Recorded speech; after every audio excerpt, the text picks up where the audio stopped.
Saya membaca buku-buku Hatta. Demokrasi kita. Demokrasi kita itu otokritik lah. Kalau misalnya itu buku di mana Bung Hatta itu mengkritik Bung Karno lah pada saat itu. Tetapi ada beberapa hal yang bikin saya akhirnya melihat bahwa beliau ini bukan cuma seorang yang pandai menulis atau berteori. Saya ada buku khas beliau di mejanya itu. Ada tulisan gitu. Dapat uang perjalanan luar negeri itu sekian. Di bawahnya ada tulisan sisa sekian. Bawahnya lagi dikembalikan kepada negara. Dikembalikan pada negara. Kalau zaman sekarang uang luar negeri bang masih ada nggak sih kembalikan negara? Pejabat negara yang dapat perjalanan uang luar negeri ada sisanya. Tapi memang kalau dilihat kayaknya kita udah harus berhenti ya membanding-bandingkan antara Pancasila atau membenturkan antara Pancasila dengan agama gitu. Itu orang yang nggak habis-habis tuh masih aja gitu maksudnya. Saya setiap baca Quran, saya ada tafsirnya. Saya baca. Saya ngelihat Islam itu kan harusnya kita saling nolong, saling bantu, saling support. Saya ngeliat banyak umat Islam saat ini yang secara giroh keagamaannya kuat, tapi secara ekonomi kita lemah. Kalaupun ada udah yang kuat menggandeng yang lain, yang digandeng itu nggak komit dengan ininya gitu. Jadi nilai keislamannya hilang. Peran sepatu di Indonesia kan 5 besar di dunia produsen, tapi dikuasai oleh PMA. Nah, penanaman modal asing ini yang ada di sini, mereka punya turunan spare parts komponen sepatu lah. Itu mereka juga. Saya bilang nggak bisa, kita harus lawan mereka. Sayangnya saat ini kita tuh nggak disupport oleh government dalam hal yang ini. Sekarang ini kan dunia shifting ya bang. Orang bicara tentang dunia maya, terus e-commerce segala. Mereka lupa bahwa kita tuh masih perlu makan loh. Makanya, kita tuh masih butuh petani, kita masih butuh baju. Sekarang dipikir era metaverse itu kita nggak butuh makan dan nggak butuh sholat. Kita nggak butuh sholat. Kita tuh harus mau hidup di dunia virtual, mau pakai baju di dunia virtual. Masa dia pakai gitu, dia nggak pakai baju kan gitu. Dunia saat ini mengajarkan kita manusia modern untuk meninggalkan kehidupan real kita masuk ke kehidupan yang maya gitu. Padahal sebenarnya kehidupan yang hakikat adalah di the real world. Pada saat kita hidup di tengah masyarakat Indonesia yang Islam itu majority dan kita harus hidup di Amerika di mana Islam itu minority, itu pola pikir kita berubah. Akhirnya mereka ngeliat bahwa agama-agama lain itu pun banyak kok tokoh-tokoh agamanya yang menghargai Islam. Akhirnya kita melihat bahwa di dalam beragama yang harus kita cari adalah common ground. Di dalam beragama menyikapi keragaman itu dengan mencari common ground. Iya, mencari kesamaan. Iya, common ground yang kita lihat. Bukan lihat the differences, tapi lihat common ground.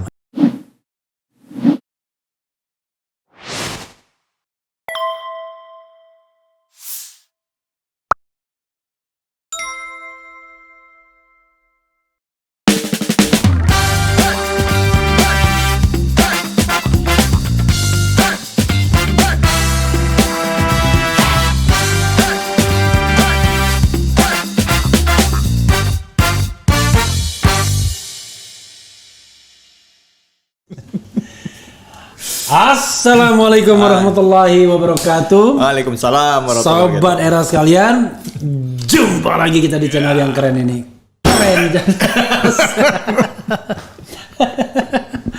Di depan saya ada, saya udah bingung nih mengatakannya apa ya. Mau dikatakan dai, mau dikatakan mantan politisi, mau dikatakan artis. Pokoknya beliau adalah pernah memerankan Hatta ya. Iya, Bung Hatta. Jadi Hatta dalam film tentang tentang Bung Karno Hatta kayaknya. Tentang Bung Soekarno Hatta. Kemudian pernah juga memerankan yang terbaru adalah sebagai Kiai Haji Ahmad Dahlan dalam film Nyi Ahmad Dahlan ya. Kemudian sering muncul di televisi ya sebagai orang baik. karena jarang sekali peran-perannya tidak jadi orang baik ya kan. Dan pernah juga menjadi politisi, mencoba menjadi wakil wali kota Bukit Tinggi ya. Dan sekarang lebih spektakuler ketika saya bertemu ternyata beliau sedang S3 lagi ambil S2. Lagi ambil S2 ya. Insya Allah S3 ya. Amin ya Allah. Lagi ambil S2 di IKI. Jadi IKI itu PT IKI, Perguruan Tinggi Ilmu Quran Indonesia. David Halik. Assalamualaikum warahmatullahi wabarakatuh. Waalaikumsalam warahmatullahi wabarakatuh, Bang. Makasih udah diundang. Jadi saudara sekalian, sebelum kita on air ya, kita udah ngobrol 1,5 jam. Dari kira-kira dari jam 8:30. Jadi dari 8:30 sampai 10:30, 2 jam. 10:30 Bang. Ini. Sekarang 11:30. 11:30 ya. Ya Jadi salah. kita betul-betul hidup kita nikmati ya kan. Kita tidak peduli jam berapa, prime time-nya jam berapa. Ini adalah prime time Bang. Ini prime time. Ini prime time yang sebenarnya. Iya, prime time yang sebenarnya ya. Jadi yang kita obrolkan itu adalah hal-hal insya Allah baik ya. Amin insyaallah. Jadi jarang bertemu dengan artis yang seperti ini. Melakukan 2 hal. Satu, mungkin ya, saya tidak tahu terminologinya yang tepat, hijrah, ya kan? Yang kedua adalah mencari ilmu.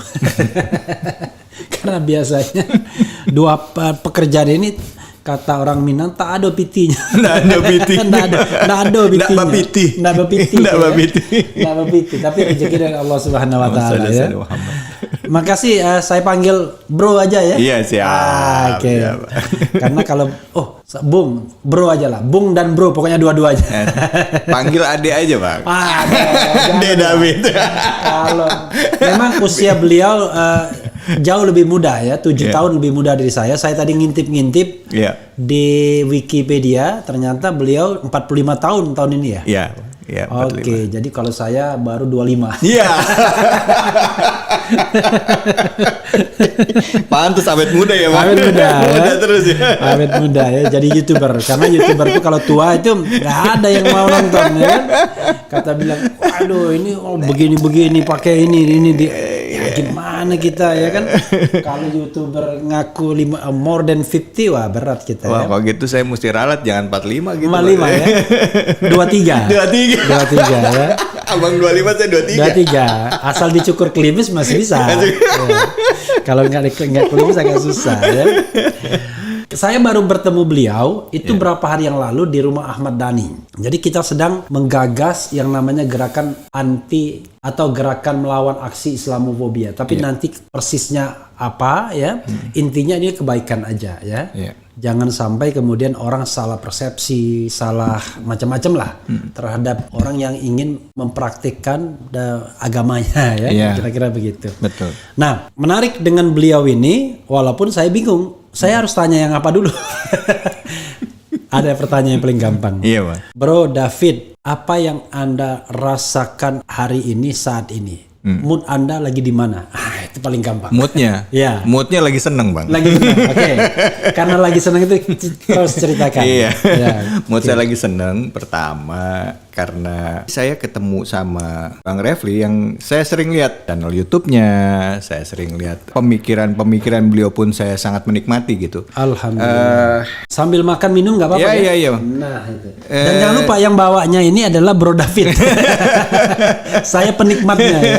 Dan hal ini yang membuat saya jadi hari ini ya jujur Bang, adrenalin saya naik nih, rasa adrenalin saya. Karena kita udah ngobrol banyak dan saya dapat nyerap banyak ilmu dari Abang. Kenapa saya senang? Karena tadinya saya datang ke sini ada kegelisahan Bang. Iya. Nah, kegelisahan itu adalah ngelihat keadaan bangsa kita saat ini gitu ya. Saya ngobrol waktu kita hadir kemarin di tempatnya Ahmad Dhani, saya jadi berpikiran di otak saya, kenapa di bangsa kita, negara Indonesia, yang dasarnya Pancasila, seolah-olah kita punya 2 kutub gitu. Antara kutub nasionalisme dengan kutub, ya karena saya Muslim, Islam gitu ya. Iya, jadi pada saat saya menjadi seorang Muslim atau seorang yang mengaku beragama Islam atau memperjuangkan keyakinan saya, seolah-olah ada kesan saya jauh dari nilai-nilai nasionalisme. I see. Atau begitu juga sebaliknya, orang-orang yang merasa dirinya berjuang nasionalis ya di dalam jalur nasionalisme, melihat orang yang kubu agamis khususnya agama Islam itu seolah-olah tidak memperjuangkan tentang NKRI gitu kan gitu. Ini jadi kegelisahan sama saya Bang. Nah, saya bilang, jadi sebenarnya gimana sih gitu? Bukankah founding father kita, bahkan para pejuang-pejuang kita dulu ya, itu tidak sedikit dari yang ulama, walaupun ada dari tokoh-tokoh agama lain juga ikut dalam memperjuangkan kemerdekaan kita gitu. Itu Bang yang jadi kegelisahan saya. Dan tapi udah ngobrol setelah ketemu masih gelisah. Setelah ngobrol panjang tadi, makanya saya bilang, gimana perasaannya? Detik ini saya bilang, saya udah senang karena udah banyak dapat absorb sama Abang. Mendapat ilmu yang luar biasa. Nah, sebenarnya kalau saya, Bro ya, saya berusaha tidak mendikotomikan. sebenarnya kalau kita bicara tentang Pancasila itu, Ya. itu saya selalu memaknainya bahwa bukan ideologi yang anti agama. Ya. Justru sebaliknya dia sangat terbuka dengan aspirasi agama. Ya. Makanya saya selalu mengingatkan, saya selalu mensitir Bung Karno. Kenapa saya sitir Bung Karno? Karena kan Bung Karno dianggap kutub nasionalisme. Ya. Tapi dia sendiri tidak mengharamkan aspirasi agama ke dalam negara. Asal prosedurnya benar, Ya. memperjuangkannya benar. Dan kalau kita lihat di Indonesia ini, banyak sekali kok nilai-nilai agama, terutama Islam ya, yang sudah menjadi hukum negara. Dulu misalnya pengadilan agama, saya ingat pengadilan agama itu tahun 92 undang-undangnya. Ketika dia mau diterapkan, wah ribut juga dalam menggodoknya. Karena waduh ini eksklusif dan lain sebagainya. Sementara kan kita inginnya hal-hal yang misalnya nikah, talak, rujuk, harta dan lain sebagainya, kita ya sedapat mungkin menggunakan hukum agama. Iya. Karena itu kayak soal keyakinan juga. Iya. Kita kan pengen membagi harta waris misalnya berdasarkan hukum Islam, tidak berdasarkan hukum sekuler. Nah, kan dapat perjuangan itu. Artinya, kalau saya mengatakan, kalau orang masih mendikotomikan antara agama dan negara, itu orang yang belum selesai belajar Pancasilanya. Kira-kira begitu. Iya. Saya pernah dijebak Rahma Sarita bilang gini, pilih Pancasila atau pilih Al-Quran. Saya dengan santainya bilang, pilih Al-Quran. Iya. Loh, kok abang berani banget? Orang kan yang lain ditanya, wah muter-muter. Iya. Saya bilang begini, kalau saya seorang Muslim yang baik, Iya. maka saya seorang Pancasilais pastinya. Iya. Kalau saya seorang Pancasilais, pasti saya seorang Muslim yang baik. Kalau ada pertentangan di situ, berarti ada yang salah. Iya. Iya kan? Loh, sekarang pertanyaannya misalnya kita masukkan nilai Islam, nilai Pancasila. Iya. Ketuhanan yang Maha Esa kan nggak bertentangan dengan nilai agama. Kemanusiaan yang adil dan beradab. Ada di dalam Al-Quran, Ada. di dalam Islam. Persatuan Indonesia.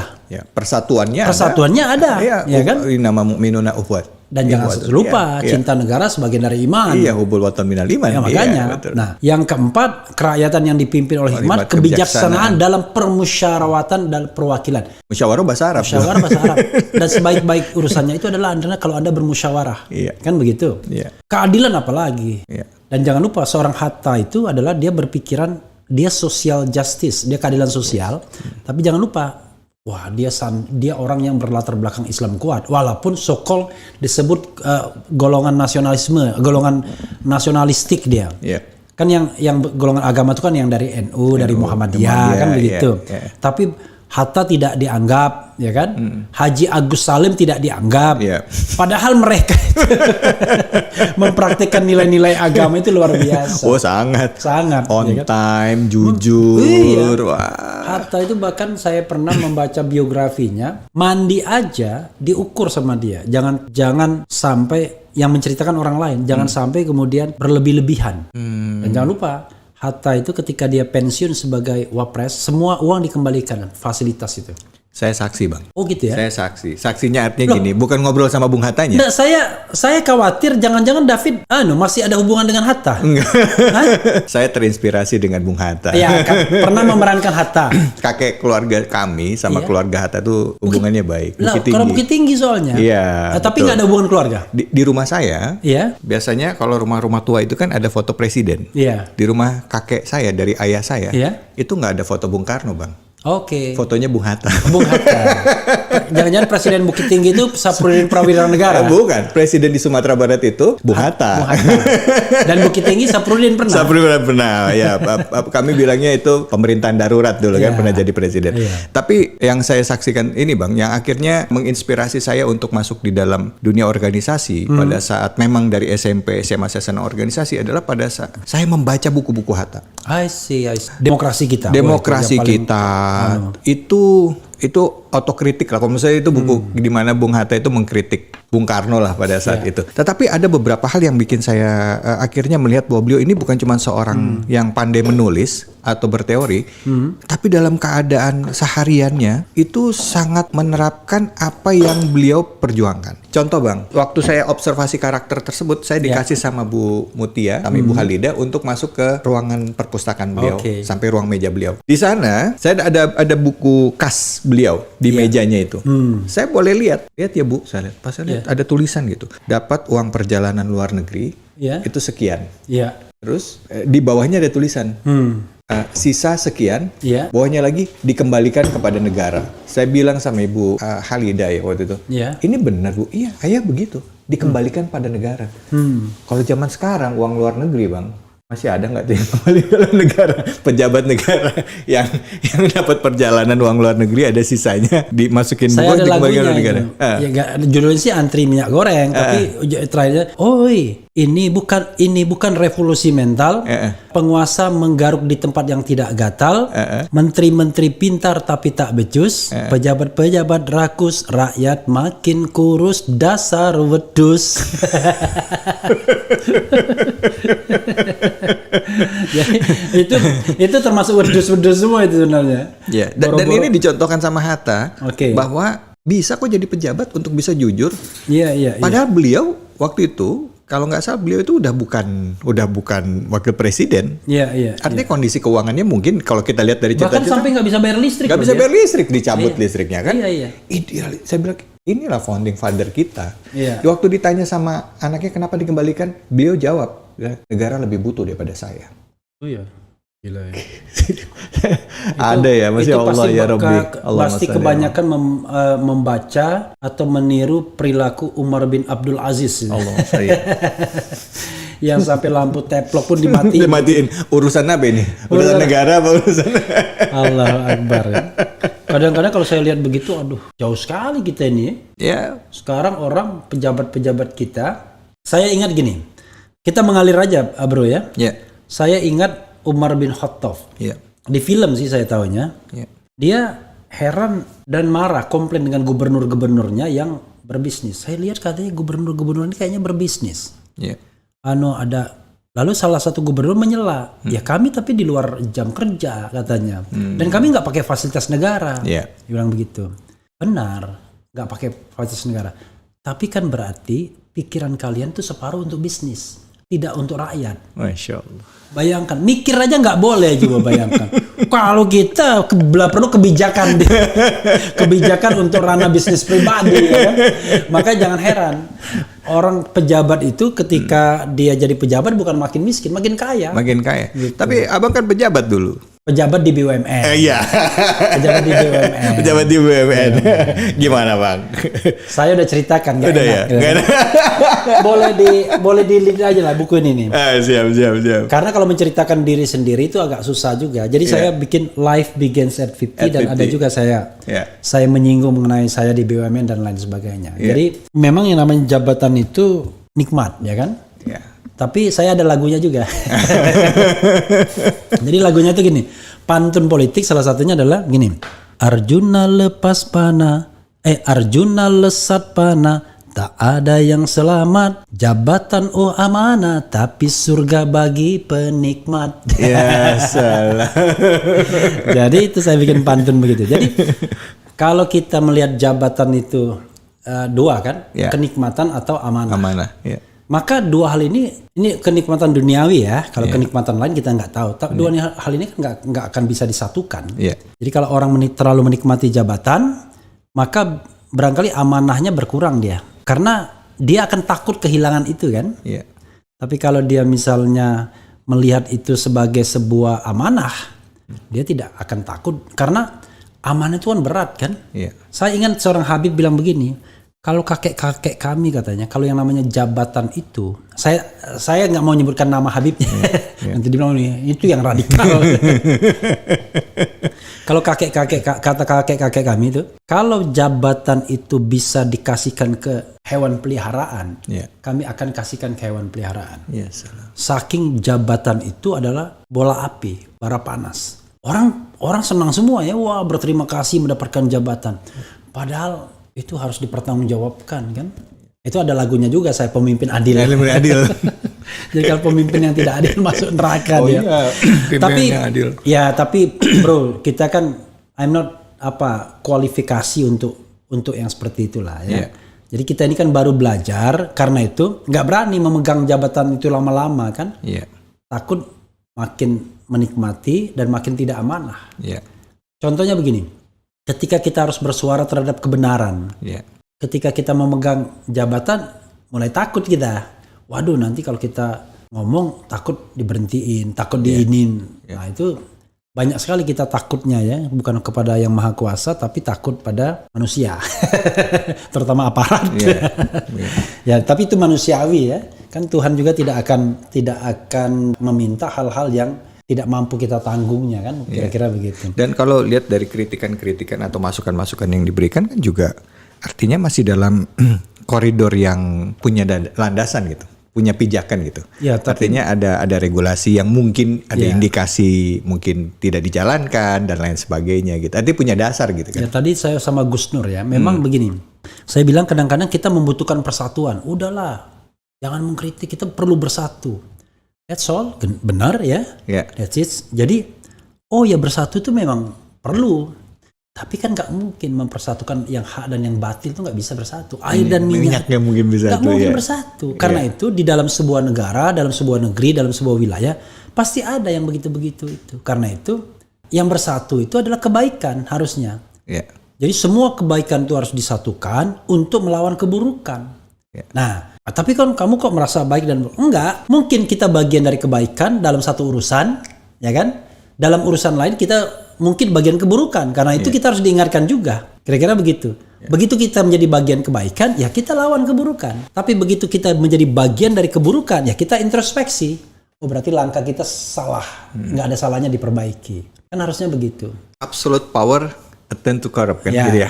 Tapi itu bukan power tends to corrupt, absolute power corrupt absolutely. Oke, itu bukannya artinya hal itu memang pasti terjadi pada saat kita menjadi seorang pemimpin ya. Perasaan kalau saya lihat nih Bang, misalnya kita jadi pemimpin di satu tempat gitu ya, nggak usah tingkatan gubernur ya. Tingkat camat atau lurah atau misalnya tingkat RT aja, lingkungan itu membenarkan yang kita kerjakan gitu. Kadangkala kita nggak bisa melihat mana yang akhirnya jadi kebenaran itu terkaburkan gitu. Karena pada saat kita ini gimana, bagus nggak? Oh bagus, simple aja Bang. Misalnya saya di kantor aja, ada model sepatu baru gitu. Saya bilang, ini sepatunya bagus nggak? Saya panggil anak-anak yang di kantor saya. Bagus Semuanya bilang, wah bagus Pak, keren Pak. Kayaknya mereka pengennya saya ngelihat muka saya. Bapak mukanya gimana gitu. Kalau saya mukanya bagus nggak sih menurut kamu? Ya, kayaknya kurang ya Pak. Tapi kalau dari awal udah bagus, wah bagus Pak. Ada hal seperti itu akhirnya nggak bisa. Itu yang kata Prof. Jim Lee. Saya kan lama itu interview Prof. Jim Lee. Itu kepemimpinan yang feodal. Jadi kita ini mengaku demokratis.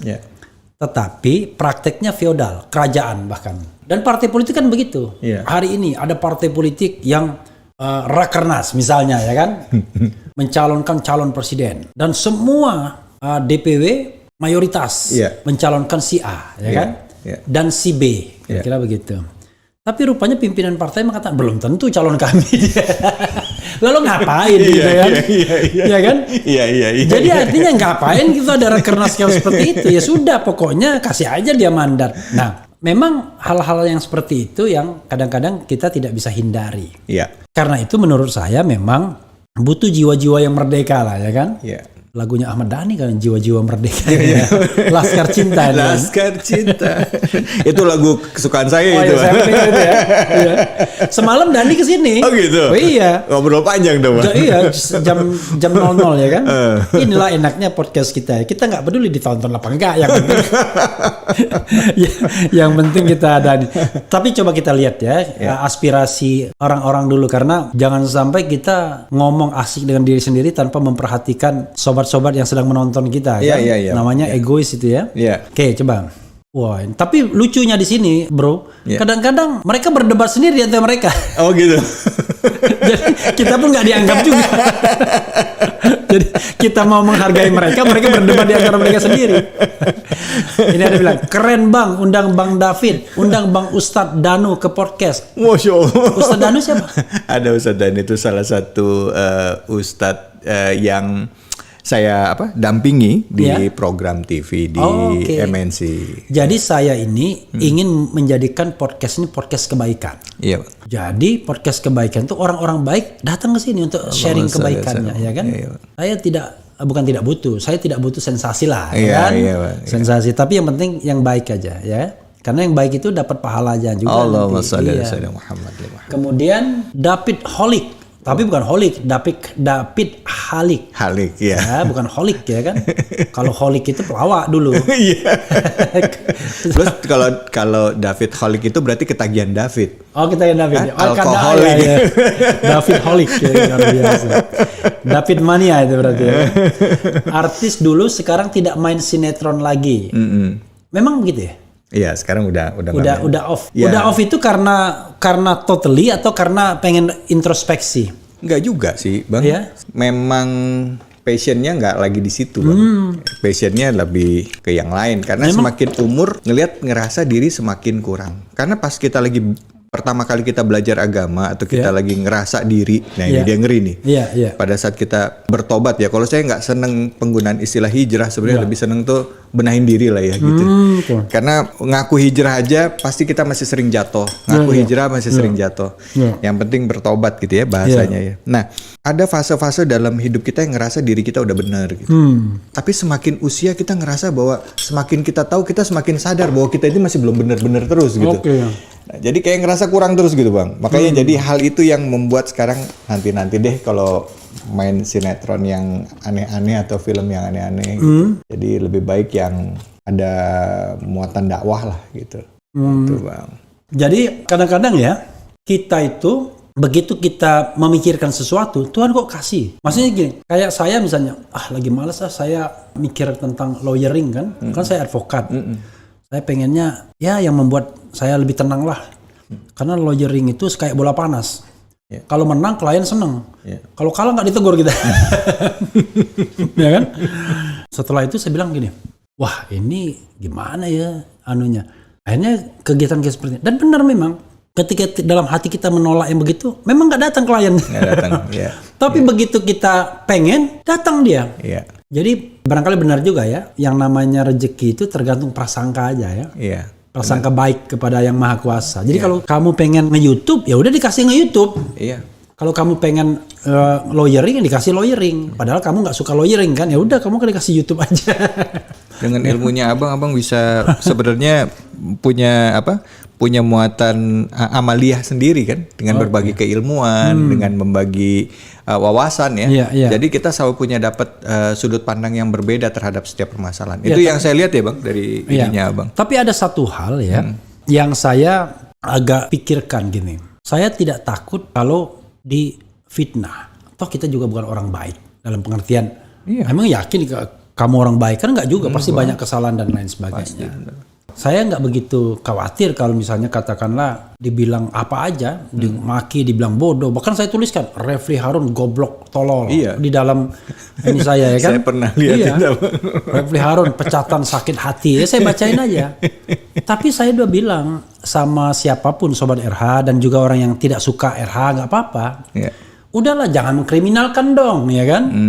Masa mengkriminalkan? Kalau kriminalisasi itu Anda berpikir nggak? Bagaimana dengan anak istri orang, ya kan? Bagaimana dengan ayahnya, ibunya, anaknya? Enggak berpikir apa? Gitu. Hukum Allah itu, Bang, itu lebih dari segalanya. Saya selalu ngelihat bahwa kita pada saat difitnah, diuji, kita kerasa sakit, Bang. Pasti ada perasaan protes, tidak terima. Tapi ya gitu, Bang. Memang konsekuensinya pada saat kita meneriakkan kebenaran ya pasti begitu. Tapi Allah kan nggak tidur.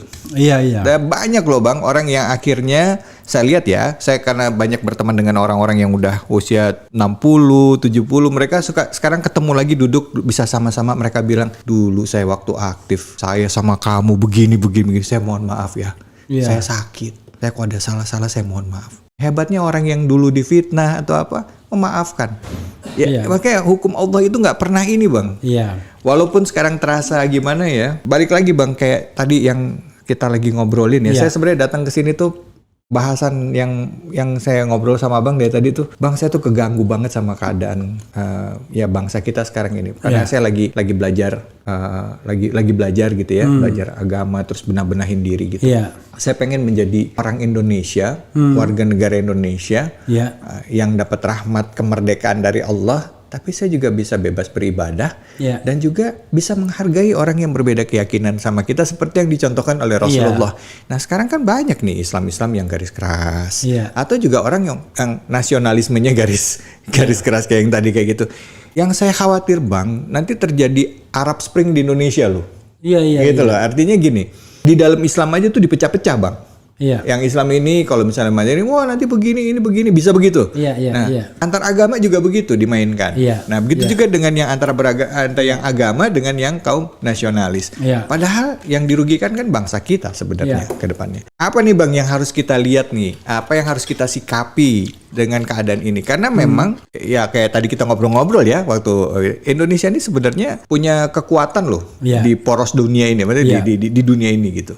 Dan ada orang yang mengambil kesempatan dalam kesempitan dengan keadaan Indonesia.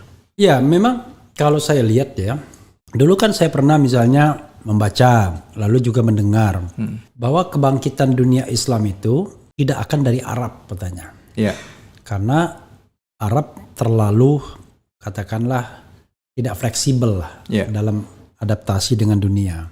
Dia melihat alternatifnya dari Pakistan dan dari Indonesia. Pakistan dan Indonesia. Ya, karena dianggap Islamnya lebih moderat, kan Ya. begitu. Ya. Sehingga bisa lebih catch up dengan perkembangan ya. Saya tidak tahu, mungkin ada kekuatan-kekuatan di luar kita yang menginginkan kita pecah. Ya. Sebagai the largest Islamic country in the world, ya kan? Orang berkepentingan, wah jangan dong. Kalau Indonesia bersatu, Islamnya kuat, masjid-masjidnya penuh, waduh itu, karena itu kan sama dengan pasukan Khalid bin Walid. Iya. Kalau dalam cerita Islam kan. Iya. Jadi ketika Panglima, kalau nggak salah Panglima Rustum apa dari Persia, kalau mereka perang kan, wah yang namanya Panglimanya itu dayang-dayangnya, apanya pengawalnya, berhadapan dengan orang gurun yang berpakaian sederhana, tapi sama ketika bilang kami hanya memberikan 3 aja. Anda ikut kami Islam. Waktu itu kan pengembangan ya. Iya. Kadang-kadang orang salah paham kok dikembangkan dengan ini. Iya, iya. Kedua, kalau Anda tidak ikut, Anda bayar pajak. Ya. Kalau Anda tidak mau pilihan itu, kami perangi. Kira-kira gitu. Jadi Iya, perang itu alternatif ketiga. Iya, memang. Islam selalu begitu. Ya. Dia mencoba misalnya memberikan kesan menyogok utusan itu dengan memberikan emas, lalu diperlihatkan kemewahan dan lain sebagainya. Enggak goyang. Enggak goyang. Istiqomah. Dicoba yang lain enggak goyang juga. Sampai kemudian dia bilang, kalau Islam ini seperti ini, waduh akan sulit dikalahkan. Ya kan?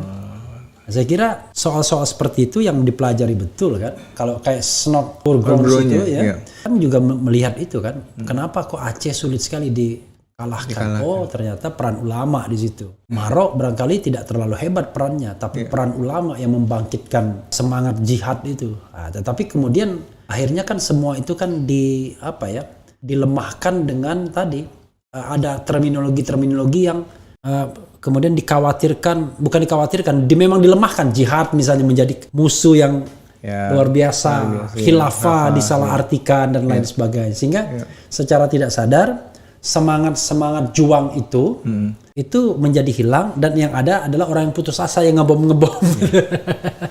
Saya ingat almarhum Kiai Jainuddin MZ pernah ngomong gitu.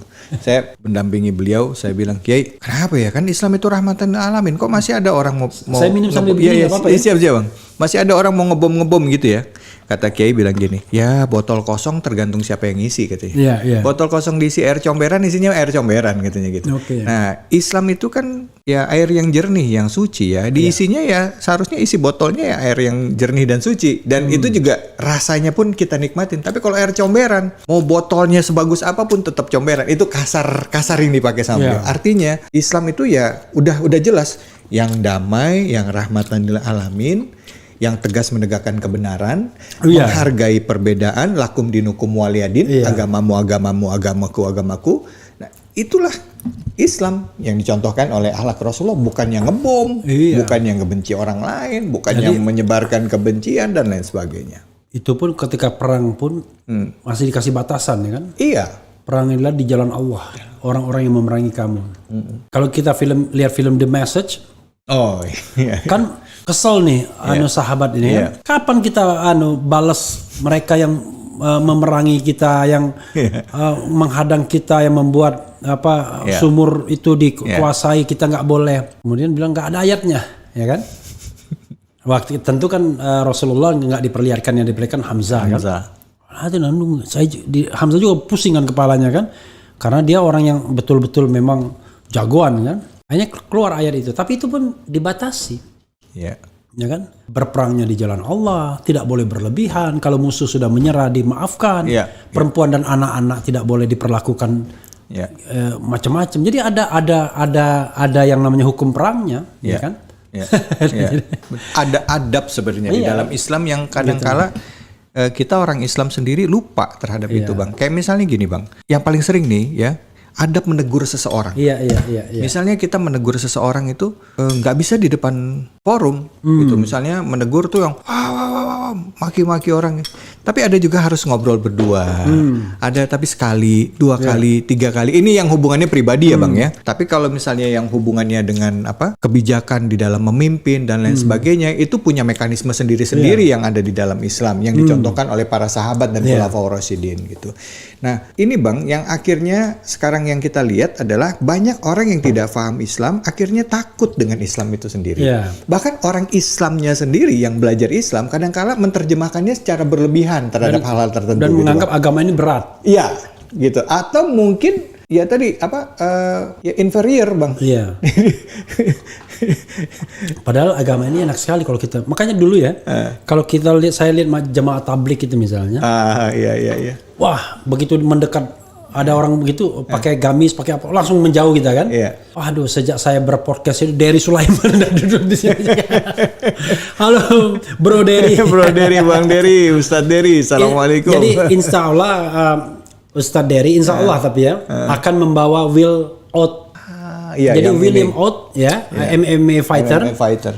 Namanya Khalid sekarang, Khalid Out. Khalid Out. Ya, Khalid Ibnu Walid ya, Khalid Out. Jadi karena brotherhood dengan Ustadz Dery, jadi walaupun yang banyak-banyak itu mau ngundang, dia tetap memilih datang ke sini. Insya Allah ya, insya Allah. Insya Allah, tapi insya Allah. Jadi nggak boleh juga takabur kan. Kan kita nggak tahu nanti tiba-tiba ada halangan atau macam-macam gitu. Tapi mudah-mudahan itu tidak berubah brother Will Out ya. Brother Will Out. Ya, ini ada gambarnya saya diperlihatkan. Dia baru dari Bali tapi sudah mendarat di Jakarta kayaknya hari ini dia. Iya. Gitu. Ustadz Dery itu termasuk yang ini loh, dari kalangan artis yang berhasil mensiarkan Islam dan selalu bilang, gua ini bukan ustadz, selalu bilang gitu. Jadi kalau dia tausiah gitu, maaf ya Pak, saya bukan ustadz, saya artis. Kadang suka bercanda begitu beliau. Iya. Walaupun apa yang disampaikan beliau tuh selalu nilai keislaman. Tadi Abang bilang jamaah tablik ya. Iya. Ada juga kelompok yang mengatakan jamaah tablik sesat, sesama Islam gitu. Iya. Padahal kalau kita ngeliat kan enggak. Secara habluminan nas ya, yang kita paham ya. Kita hubungan sama manusia. Saya nggak berani ngomong fikih karena saya nggak ngerti, nggak ada di ranah itu. Tapi jadi ini kita melihat zohirnya aja. Ya, tapi potret umat Islam begitu, merasa kelompoknya, warnanya itu merasa paling benar. Dan ini nggak cuma di Indonesia. Tapi sebenarnya ya hal-hal seperti itu kalau kita lihat gini, kalau psikolog itu atau sosiolog ya mengatakan orang itu melakukan tindakan atau berpendapat didorong oleh unsur-unsur tertentu kan. Iya. Yang paling gampang adalah uang dan kekuasaan. Iya. Ya kan? Kalau uang dan kekuasaan itu memang menjadi aspirasi dia, ya dia bisa mengharam-haramkan kelompok lain. Iya. Kadang-kadang kan agama cuma dijadikan alasan saja sebenarnya. Iya. Ujung-ujungnya uang dan kekuasaan juga kan.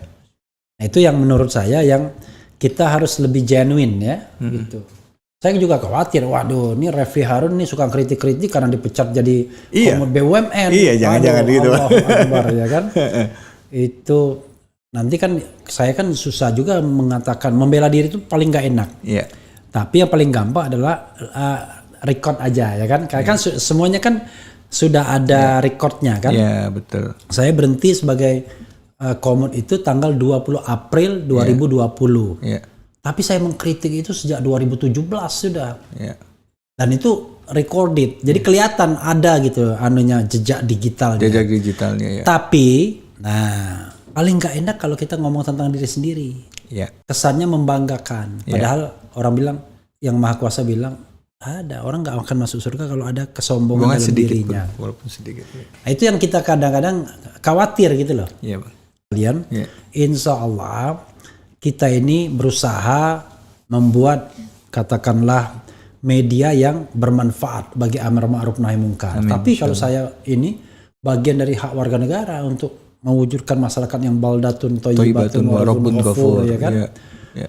Soalnya kita pengen juga ada surga di dunia ini, ya kan? Kalau Dan itu bilang engkaulah surgaku untuk anaknya. Kita ingin Indonesia ini surga bagi kita, ya. Jadi enggak lah ya. Orang memfitnah aja saya nggak marah ya. Saya kan hanya memprotek diri saya. Jangan sampai kemudian orang yang tidak bersalah justru yang mendekam di penjara. Betul. Kan itu kan jahat sekali ya. Saya bacakan lagi bro ya. Iya bang. David Holik, lagi-lagi Holik ya. David Halik ya. Tapi mungkin alkoholik. Ini mungkin jangan-jangan ini David Mania ya kan. David Halik masih awet muda, tetap ganteng sejak dulu. Allahumma shalli ala Inilah yang susahnya saya langsung minder saya tiba-tiba, ya kan. Anda mau mengatakan saya tua dan tidak ganteng. Ya? Bang saya mau minum teh jadinya nih bang. Oke. Kopinya masih perlu? Udah teh, abang udah siapin teh. Tadi kopi udah, sekarang part 2 teh nih. Oke. Nah, kemudian sepakat menjadi agamis dan nasionalis sekaligus adalah keniscayaan. Iya dong. Masa kemudian kita menjadi agamis ngawang-ngawang ya kan? Iya. Karena hidup itu pada teritorial tertentu. Kalau kita bisa menerima setiap orang adalah pemimpin dalam dirinya sendiri, bagi dirinya, kita juga bisa memilih pemimpin bagi keluarga, pemimpin bagi negara. Masa nggak bisa terima kita, ya kan? Jadi saya kira nggak ada masalah lah. Pemimpin dunia, ya kita bisa terima juga, tapi tetap ada batas boundary teritorialnya. Betul. Kan ada pemimpin dunia itu. Misal pemimpin kemanusiaan, kan diakui di dunia. Betul. Ya kan? Betul. Ya kalau enggak ya pemimpin dunia itu ya Rasulullah Sallallahu Alaihi Wasallam itu pemimpin dunia itu. Iya betul. bukan pemimpin hasil pilkada. Aduh ngomong pilkada bang. Membuka memori yang buruk jadi. Membuka memori. Gitu ya. Gitu. Tapi memang di ini bang, kalau dilihat kayaknya kita udah harus berhenti ya membanding-bandingkan antara Pancasila atau membenturkan antara Pancasila dengan agama gitu. Sudah, saya itu sudah. Orang yang nggak habis-habis tuh masih aja gitu maksudnya. Kalau saya lihat sederhananya mereka membutuhkan dalil. Lama-lama kekuasaan sih.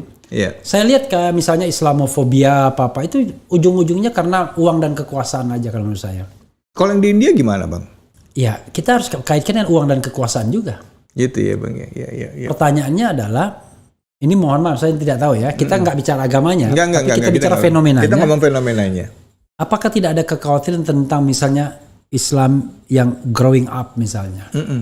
Kan dalam satu komunitas kadang-kadang misalnya dia political party dan lain sebagainya tidak mau kalau ini growing up. Udahlah di Indonesia aja kalau partai berbasis Islam itu aja dicurigain. Udah nggak usah PKS aja nih. Sorry bro Abu Bakar ya.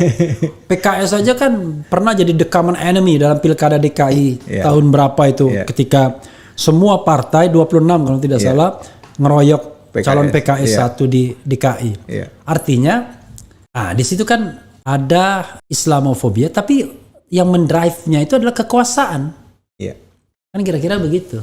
Atau udahlah dua-duanya terserah. Tetapi intinya adalah kadang-kadang saya melihat itu problem kekuasaan aja. Kadang-kadang mungkin mereka, waduh kok ini makin banyak aja yang Muslim di sini barangkali ya kan. Jangan lupa India itu mengklaim, saya pernah baca bahwa mereka lah negeri yang paling banyak muslimnya. Masya Allah. Negeri yang paling banyak muslim. Iya. Kita kan mengaku seperti itu the largest Islamic country in the world atau the largest Muslim population in the world. Tapi orang India bilang jangan-jangan mereka. Jangan lupa kita 270 juta muslimnya mungkin berapa persen, ya kan? Mereka dari lebih dari 1 miliar, 1, berapa miliar. Berapa persennya? Makanya you can imagine. Bisa-bisa jangan memang banyakkan mereka. Saya pernah di Hyderabad selama 3 bulan dan memang itu Hyderabad itu kalau tidak salah kota nomor 2 terbesar di India setelah Delhi ya, New Delhi. Setelah Delhi kan ada Old Delhi, ada New Delhi. Kan?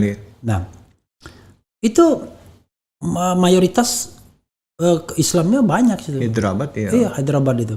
Artinya dan India kan banyak banget penduduknya kan. Dan kan kalau nggak salah bintang film jangan salah. Oh iya, Shahrukh Khan, Amir Khan, saya hafal semua, Salman Khan. Bahkan bisa dinasti kan jadi kan. Gitu. Bukannya awal pendirian negara India itu sendiri juga kan spiritnya dipecah dengan Pakistan kan, yang Muslim pindah ke Pakistan, iya. yang India, yang Hindu Tetap di India. Iya. Bahkan ada beberapa daerah yang tadinya Muslim majority, Iya. mereka mengosongkan wilayahnya, mereka pindah ke Pakistan. Iya. Nah, ada beberapa, kecuali memang masih ada keluarganya yang keluarga Hindu di sana. Mungkin spirit itu juga bisa jadi kali ya. Ada kekhawatiran yang tadi Iya. alasan itu tadi dikatakan bahwa Walaupun kemudian Pakistan pecah lagi Bangladesh. iya. Jadi jangan lupa juga gitu. Gitu. Oke, jadi memang ya, coba kita baca lagi. Siap, Bang. Bung RH, di suatu universitas di Belanda dari Destari ya, ada bangunan asrama mahasiswa asing yang dikasih nama Bung Hatta. Bung Hatta tokoh yang disegani musuh ya. Dalam tanda kurung Belanda. Jadi biasanya orang yang memang punya dedikasi yang tinggi memang dimusuhi oleh musuh tapi sekaligus disegani. Iya. Kira-kira begitu ya. Salim dulu, negara tidak Islamofobia. Memang negara tidak Islamofobia, tapi orang-orangnya bisa ya kan? Iya, betul. Kan negara itu kan benda mati ya. Negara itu kan kita lihat negara itu kan orang-orang tertentu juga. Dan di India, Bang, saya dengar juga, saya pernah baca juga kemarin ini, dia bilang hanya sebagian gelintir, hanya di sebagian wilayah kecil aja yang umat muslimnya mengalami itu. Ini katanya. Ya, dan itu diglorifikasi biasanya ya. Iya, saya baca begitu. Ini nggak semuanya, jangan langsung dipukul rata karena kejadian itu hanya di sebagian kecil wilayah India saja gitu. Ini yang saya baca juga ya. Itu sama dengan ketika waktu kita di Google dulu atau Yahoo dulu ya kalau nggak salah. Sebelum Google ngetop kan Yahoo duluan. Di Yahoo kalau ada cerita tentang Indonesia, dimulai dari kata-kata kurang lebih kalau Anda membaca tentang negara ini, pastilah yang terbayang di Anda adalah negeri yang kacau balau, penuh dengan gitu-gitulah. Seolah-olah ini adalah negeri yang memang berat sekali dan itu dulu ya kan. Jadi memang selalu begitu, padahal kita menganggap yang kacau juga ada 1-2. Tapi ya in general baik-baik aja ya. Gitu. Langit biru, buktinya lo bebas mengkritik ref. Allahu Akbar ya. Masa harus nunggu kita ditangkap dulu ya kan? Baru kita memperingatkan. Jadi sahabat daerah sekalian, justru yang namanya preventif itu lebih baik ya. Jadi kalau kita melihat gejala bahwa negara kita ini kok mulai ada Islamofobia, sudah mulai menangkap aktivis-aktivis, ya kita ingatkan. Jangan kemudian dikatakan, loh kamu sendiri masih bebas. Loh masa kalau kita ditangkap semua baru kita mengatakan, nah kan bener kan negara kita ini otoriter. Ya nggak begitulah ya. Justru kita peringatkan itu agar tidak terlanjur gitu kira-kira. Kemudian ini ada yang membeda-bedakan ya kan, nggak usah, kalau kita nggak usah kita banding-bandingkan dengan agama lain, kita nggak usah bacakan. Iya betul. Salam 0%. Ini penting juga ini. 0% presidential threshold gitu. Oke, bro, saya ingin hidup pengalaman pribadi lah ya, pengalaman pribadi bro David ya. Saya kira penonton kan pengen juga tahu yang seperti itu kan. Itu kok bisa pengen lebih ingin mendalami agama itu gara-garanya apa? Ada momen tertentu nggak? Ya karena selama ini ada momennya tahun berapa lalu pada kejadian saya momennya waktu tsunami Aceh, Bang. Oh, tsunami Aceh. Tsunami Aceh saya 2004 tuh tsunami Aceh. Ya 2004 itu saya ikut relawan ke sana. Ya. Relawan dari PKPU, Pos Keadilan Peduli Umat. Oke. Jadi selama cukup lama saya di situ, saya kejadian tanggal 26, 27-nya saya alhamdulillah udah sampai di sana. Masih gelap-gelapnya. 26 kejadian, 24 saya pulang dari Aceh. Abang pulang dari Aceh tanggal 24-nya? 24. Ya Allah, 2 hari sebelum tsunami. 2 hari sebelum tsunami itu. Kita menginap di Hotel Kuala Tripa. Dan hotel itu setelah itu kan nggak bisa lagi dipakai. Gitu. Karena sebelum tsunami itu kan gempa kan? Iya, betul. Ya retak dulu kena gempa. Betul. Gitu. Dan selama pas kami datang itu tanggal 27, itu saya ngeliat bener-bener yang saya lihat itu, karena saya datangnya malam, jam 12 malam, suasana chaos dan lain sebagainya. Dari mulai landing sampai besok paginya itu penuh dengan gempa, orang teriak tsunami, lagi baru istirahat dibangunin, sampai akhirnya lihat mayat dari yang tadinya pakai masker karena bau ada aroma mayit ya di situ, dan juga penyakit kan bisa kan? Iya, kita pakai masker sampai akhirnya saya copot masker, udah nggak ada rasanya. Kami ikut di dalam tim relawan, terus juga ada ikut juga dalam ngangkut jenazah. Iya. Di situ Bang yang saya ngelihat inilah Allah kalau mau ambil segala sesuatu itu So easy ya. sekejap. Saya ketemu beberapa orang bapak-bapak yang selamat, dia bilang, Mas David, saya punya istri, punya rumah, saya kerja banting tulang, saya punya mobil, habis semuanya. Anak saya ada 4, 2 hilang, 2 selamat, istri alhamdulillah selamat. Tapi inilah Allah kalau mau ambil. Dia bilang, itu saya seperti terbuka. Terus pada saat lagi ngangkat. Tapi sebelumnya ceritanya, kenapa Bung David kok tertarik untuk menjadi relawan itu? Kan waktu itu masih ngartis kan, pasti kan? Iya, tapi memang saya senang apa ya? Ini saya gitu, saya nggak pernah mau, maksudnya, yang nggak tahu saya memang gitu Bang. Oke. Saya nggak bisa Pokoknya jelasin. nggak usah diceritakan, pokoknya jadi relawan Gitu. aja ya. Emang begitu, pengen begitu. Iya, Saya datang dan memang saya senang gitu aktivitas seperti Iya. itu. Jadi dan di situ Bang saya akhirnya banyak berpikir, banyak merenung, melihat keadaannya. Inilah apa sih yang kamu cari? Saya syuting dari pagi sampai sore. Iya. Sampai malam lagi, besok paginya lagi, besok malam lagi. Iya. Tapi kalau Allah mau ambil semuanya tuh sekejap. Iya. Harta, ibu, anak, sampai akhirnya saya berhenti ngelihat ada satu jenazah. Ini yang bikin saya akhirnya nggak kuat. Saya cuma sebentar waktu itu di sana. Yang ini ya, bagian deket-deket jenazahnya itu. Iya. Ada di antara tumpukan puing. Iya. Itu ada jenazah seorang perempuan. Iya. Pas kami mau angkat, ternyata perempuan ini peluk seorang bayi. Di gini. Itu saya langsung diam, saya nangis. Saya bilang, ya Allah, saya bilang inilah seorang ibu. Saya bilang, ibu itu sampai ajalnya dia yang namanya anak itu pasti dipegang terus sama dia. Itu saya ingat orang tua saya ingat, ya bukan siapa-siapa kita ini, gitu. Nah, itu Bro David, balik awal. Ibu masih hidup? Alhamdulillah masih. Ayah? Udah nggak ada ya saya. Oke. Kalau saya udah yatim piatu. Udah yatim piatu. Jadi waktu 2019 saya kan ibu saya meninggal 2019.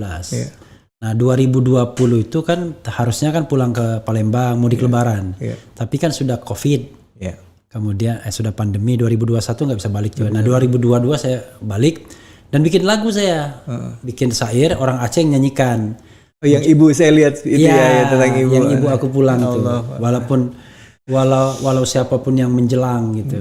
Gitu.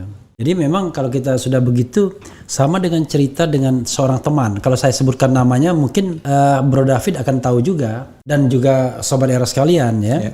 Karena orangnya masih ada. Jadi dia itu bengal sekali orangnya, dia cerita sendiri kan. Saya kebetulan ketemunya di Mina. Awalnya ketemu di Arafah, setelah itu di Mina. Nah di Mina sempat kita ngobrol-ngobrol lama, muter-muter karena nggak bisa tidur. Soalnya bukan kita nggak ngantuk, tempat tidurnya tidak memadai. Jadi ya udahlah kita muter-muter aja kan. Itu dia cerita, pokoknya kehidupan dia itu, waduh luar biasa, dajalnya kira-kira gitulah ya. Pulang malam mabok, itu badan penuh dengan lipstick dan lain sebagainya. Suatu saat ibunya meninggal. Begitu ibunya meninggal, dia lihat di dalam ketika dia membawa mayatnya, kok ibu dia tuh nggak pakai apa-apa ya. Karena versi lain saya mendengar, tapi bukan dari dia langsung. Dia membelikan ibunya itu berlian yang sangat mahal. Di telinganya nggak pakai apa-apa gitu. Artinya yang dibeli apa-apa itu ya nggak ada yang dibawa. Nah disitulah dia tobat. Jadi 180 derajat dia. Jadi termasuk jadi ikut jamaah tablik dia. Allah. Iya, kerjanya gitu dia. Keluar selama berapa bulan gitu. Tapi bukan Derry ya, bukan bukan dari Sulaiman, tapi yang lain gitu. Nah, kayak gitu ya. Ya kadang kalau saya ngeliatnya gitu, Allah tuh ngasih kita tanda-tanda untuk kita bisa mendekatkan diri sama Allah. Iya. Artinya kita mau lihat nggak sih? Iya. Fa'ala takilun, mau nggak kamu menggunakan akal kamu untuk berpikir gitu. Nah, hal-hal seperti ini Bang yang saya bilang ya mungkin karena saya tahu diri saya banyak kurang, banyak hilaf ya di Aceh itulah titik balik awal saya buat bisa mengenal belajar agama lagi Iya. gitu ya. Tapi saya nggak ngomong ini bukan berarti saya orang soleh ya Bang. Iya. Kadang-kadang kita, jangan merasa gitu. Iya, kita niat kita untuk ngomong itu kadang-kadang berat juga. Iya Bang. Karena buzzer juga memfitnah itu loh. Mereka yang merasa dirinya paling taat. Iya, Enggak. Kita ingin sharing kebaikan gitu loh. Kita nggak tahu kan kapan ini kan. Iya, kadang kita udah ngerasa kita udah memperbaiki diri, digodain lagi, jatuh lagi ada, udah belajar lagi, jatuh lagi, namanya kita mukmin. Nah, jadi setelah dari Aceh itu apa yang dilakukan sampai kemudian akhirnya memutuskan untuk ikut sekolah lagi? Iya, belajar tuh saya mulai belajar agama. Saya belajar Islam tuh dari yang garis keras sampai salah jalan Islamnya. Iya. Akhirnya saya masuk dalam program religi di TV, ketemu banyak ustadz. Hari ini ustadznya bilang itu haram, besok bilang ini beda lagi ngomongnya. Ada yang bilang ini, saya akhirnya bingung, saya bilang yang pegang yang mana nih gitu. Iya. Nah akhirnya saya ya alhamdulillah qadarullah karena sering dampingin guru-guru, ketemu dengan yang profesor, saya bilang saya harus belajar sendiri dan memaknai Islam dengan yang saya pahami gitu.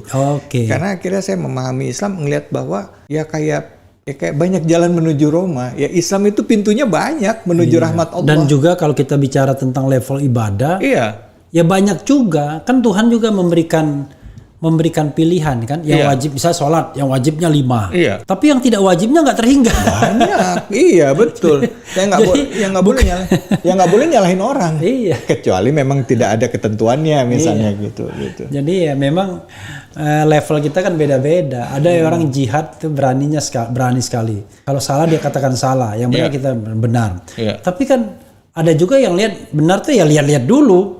Kalau tiba-tiba ada 30 orang bawa parang ya kita lebih baik hindarin. Diam aja dulu ya kan. Nggak bisa pakai tangan, pakai mulut nggak bisa, pakai hati aja ya. Beda sama sahabat Rasul, melihat tuh didatangin sama dia ya kan, pengen mati. Kayak Khalid bin Walid nggak mati-mati, jadi bingung dia. Abdurrahman bin Auf nggak miskin bingung ya. Jadi ya memang beda lah levelnya ya. Jadi kita juga harus maklum juga. Lalu setelah itu ngambil IKI kapan? Saya PT IKI ngambil baru, malah sebelumnya saya ngambil S2-nya ekonomi Islam sebenarnya. Oh di UI? Bukan, di Paramadina. Saya ngambil saya ngambil Islamic Finance. Islamic Finance. Gara-garanya ya itu tadi. Saya setiap baca Quran, saya ada tafsirnya. Saya baca. Terus saya ngelihat Islam itu kan harusnya kita saling nolong, saling bantu, saling support. Saya ngeliat banyak umat Islam saat ini yang secara giroh keagamaannya kuat, tapi secara ekonomi kita lemah. Dan kalaupun ada yang kuat, kita nggak bisa menggandeng yang lain. Kalaupun udah yang kuat menggandeng yang lain, yang digandeng itu nggak komit dengan ininya gitu. Jadi nilai keislamannya hilang. Seperti apa sih Islam mengajarkan untuk menguatkan ekonomi umat. Terus ada bank syariah. Saya lihat bank syariah ini udah syar'i belum. Akhirnya dari situlah muncul pertanyaan. Akhirnya belajar dari sana. Pas belajar S2 ngambil Islamic Finance, qadarullah, saya jadi ngeliat kayaknya nggak cuma basic ekonominya deh, kayaknya tafsirnya juga harus ngerti deh. Alhamdulillah dapat jalan dan ya qadarullah di PT IKI bisa masuk di situ dan akhirnya belajar lagi di situ. Berapa tahun udah di PT IKI? Saya tahun terakhir ini lagi tesis. Saya nggak tanya tahun terakhir itu berapa tahun. Oh nggak 2 tahun. 2 tahun. Saya kira udah 5 tahun. Saya masih belum menikmati. Masa lulus itu bukan cepat tapi di waktu yang tepat gitu. Jadi dan sinetron untuk sementara hilang dulu ya. Ya sinetron nggak dulu sementara banyak di acara religi aja saya. Lalu usaha iya. Pabrik sepatu. Bikin tukang sepatu Bang. Tukang sepatu. Berarti tukang solnya juga ya? Tukang solnya juga. Saya selalu bilang saya ini tukang sepatu, jadi hidup tukang sepatu ya begini gitu. Itu udah lama dirintisnya pabriknya? Alhamdulillah udah lama, dari awal 2010-11 ya. Sebelumnya kami trading dagang. Dari 2007-2008. Nah, 2011. Ini sepatu yang bermerek atau sepatu yang pesanan khusus? Pesanan khusus, ada juga merek-merek luar yang bikin di kita, terus merek lokal juga ada, terus ada juga pesanan-pesanan khusus yang kita garap. Merek sendiri juga ada Bang. Apa merek sendiri? Mereknya March Revolution. Oh, 12 Maret. Revolusi Maret. Oh, oke. Tapi nggak ada hubungannya sama Rusia, nggak ada. March itu MARCH. Iya. Ibu saya namanya Mona Lisa. ARCH Abdul Rahim Khalik. Sebenarnya simple. Ridullah fi ridho walidain. Saya ngarepin ridhonya orang tua saya aja. Saya pakai nama orang tua saya gitu. Jadi March itu Mona Lisa Abdul Rahim Khalik. Oh, ayah saya sama ibu saya. Tapi punya nilai yang lain lagi juga. Nama ibu Mona Lisa ya? Mona Lisa. Oke. Nama bapak Abdul Rahim Khalik. Oke. Jadi gabungan sama orang tua saya, harapannya adalah dapat ridho orang tua. Yeah. Terus kedua, Mars ini punya filosofi berjamaah, berjalan bersama-sama beriringan. Yeah. Makanya saya pakai kata revolusi belakangnya, revolusi berjamaah. Kesuksesan itu harus berjamaah, harus bersama-sama. Nggak ada dalam hal kebaikan harus bersama. Sepatu apa? Sepatu lifestyle bang, ada sepatu olahraga. Kenapa nggak dibawa ke sini tadi? Saya pakai bang di depan. Abang ukuran kaki berapa bang? Ada. Harus pakai loh. 42,5. Saya siapin bang, 42,5 ya, insya Allah. Itu kita bikin sepatu. Gara-garanya bikin pabrik itu karena saya lihat bang, pengusaha yang punya factory di Indonesia itu sebagian besar adalah PMA, penanaman modal asing. Lokal itu kita nggak pernah dapat support. Tadinya saya bikin sepatu di pabrik-pabrik mereka gitu, tapi kita pengusaha lokal selalu dipandang sebelah mata. Makanya dengan kita bikin pabrik sendiri, saya pikir kita bisa bersaing melawan mereka. Karena saya lihat ya kita pengusaha ini harus, ya kita sebagai orang Muslim, orang Indonesia, kita harus jadi tuan di negara kita sendiri. Itu pabrik sepatunya ini join atau sendiri? Sendiri bang. Saya sendiri? Join sama istri aja berdua. Sama istri. Sama istri atau istri-istri? Istri bang. Saya bentuknya masih single bang, jamak bang. Tunggal bang bentuknya. Masih tunggal ya. Masih orang ketiga tunggal ya. Orang ketiga. Orang ketiga tunggal gitu. Orang pertama tunggal, kedua tunggal, ketiga tunggal. Aku, engkau, dia ya. Saya tahu arahnya cuma belaga bego aja.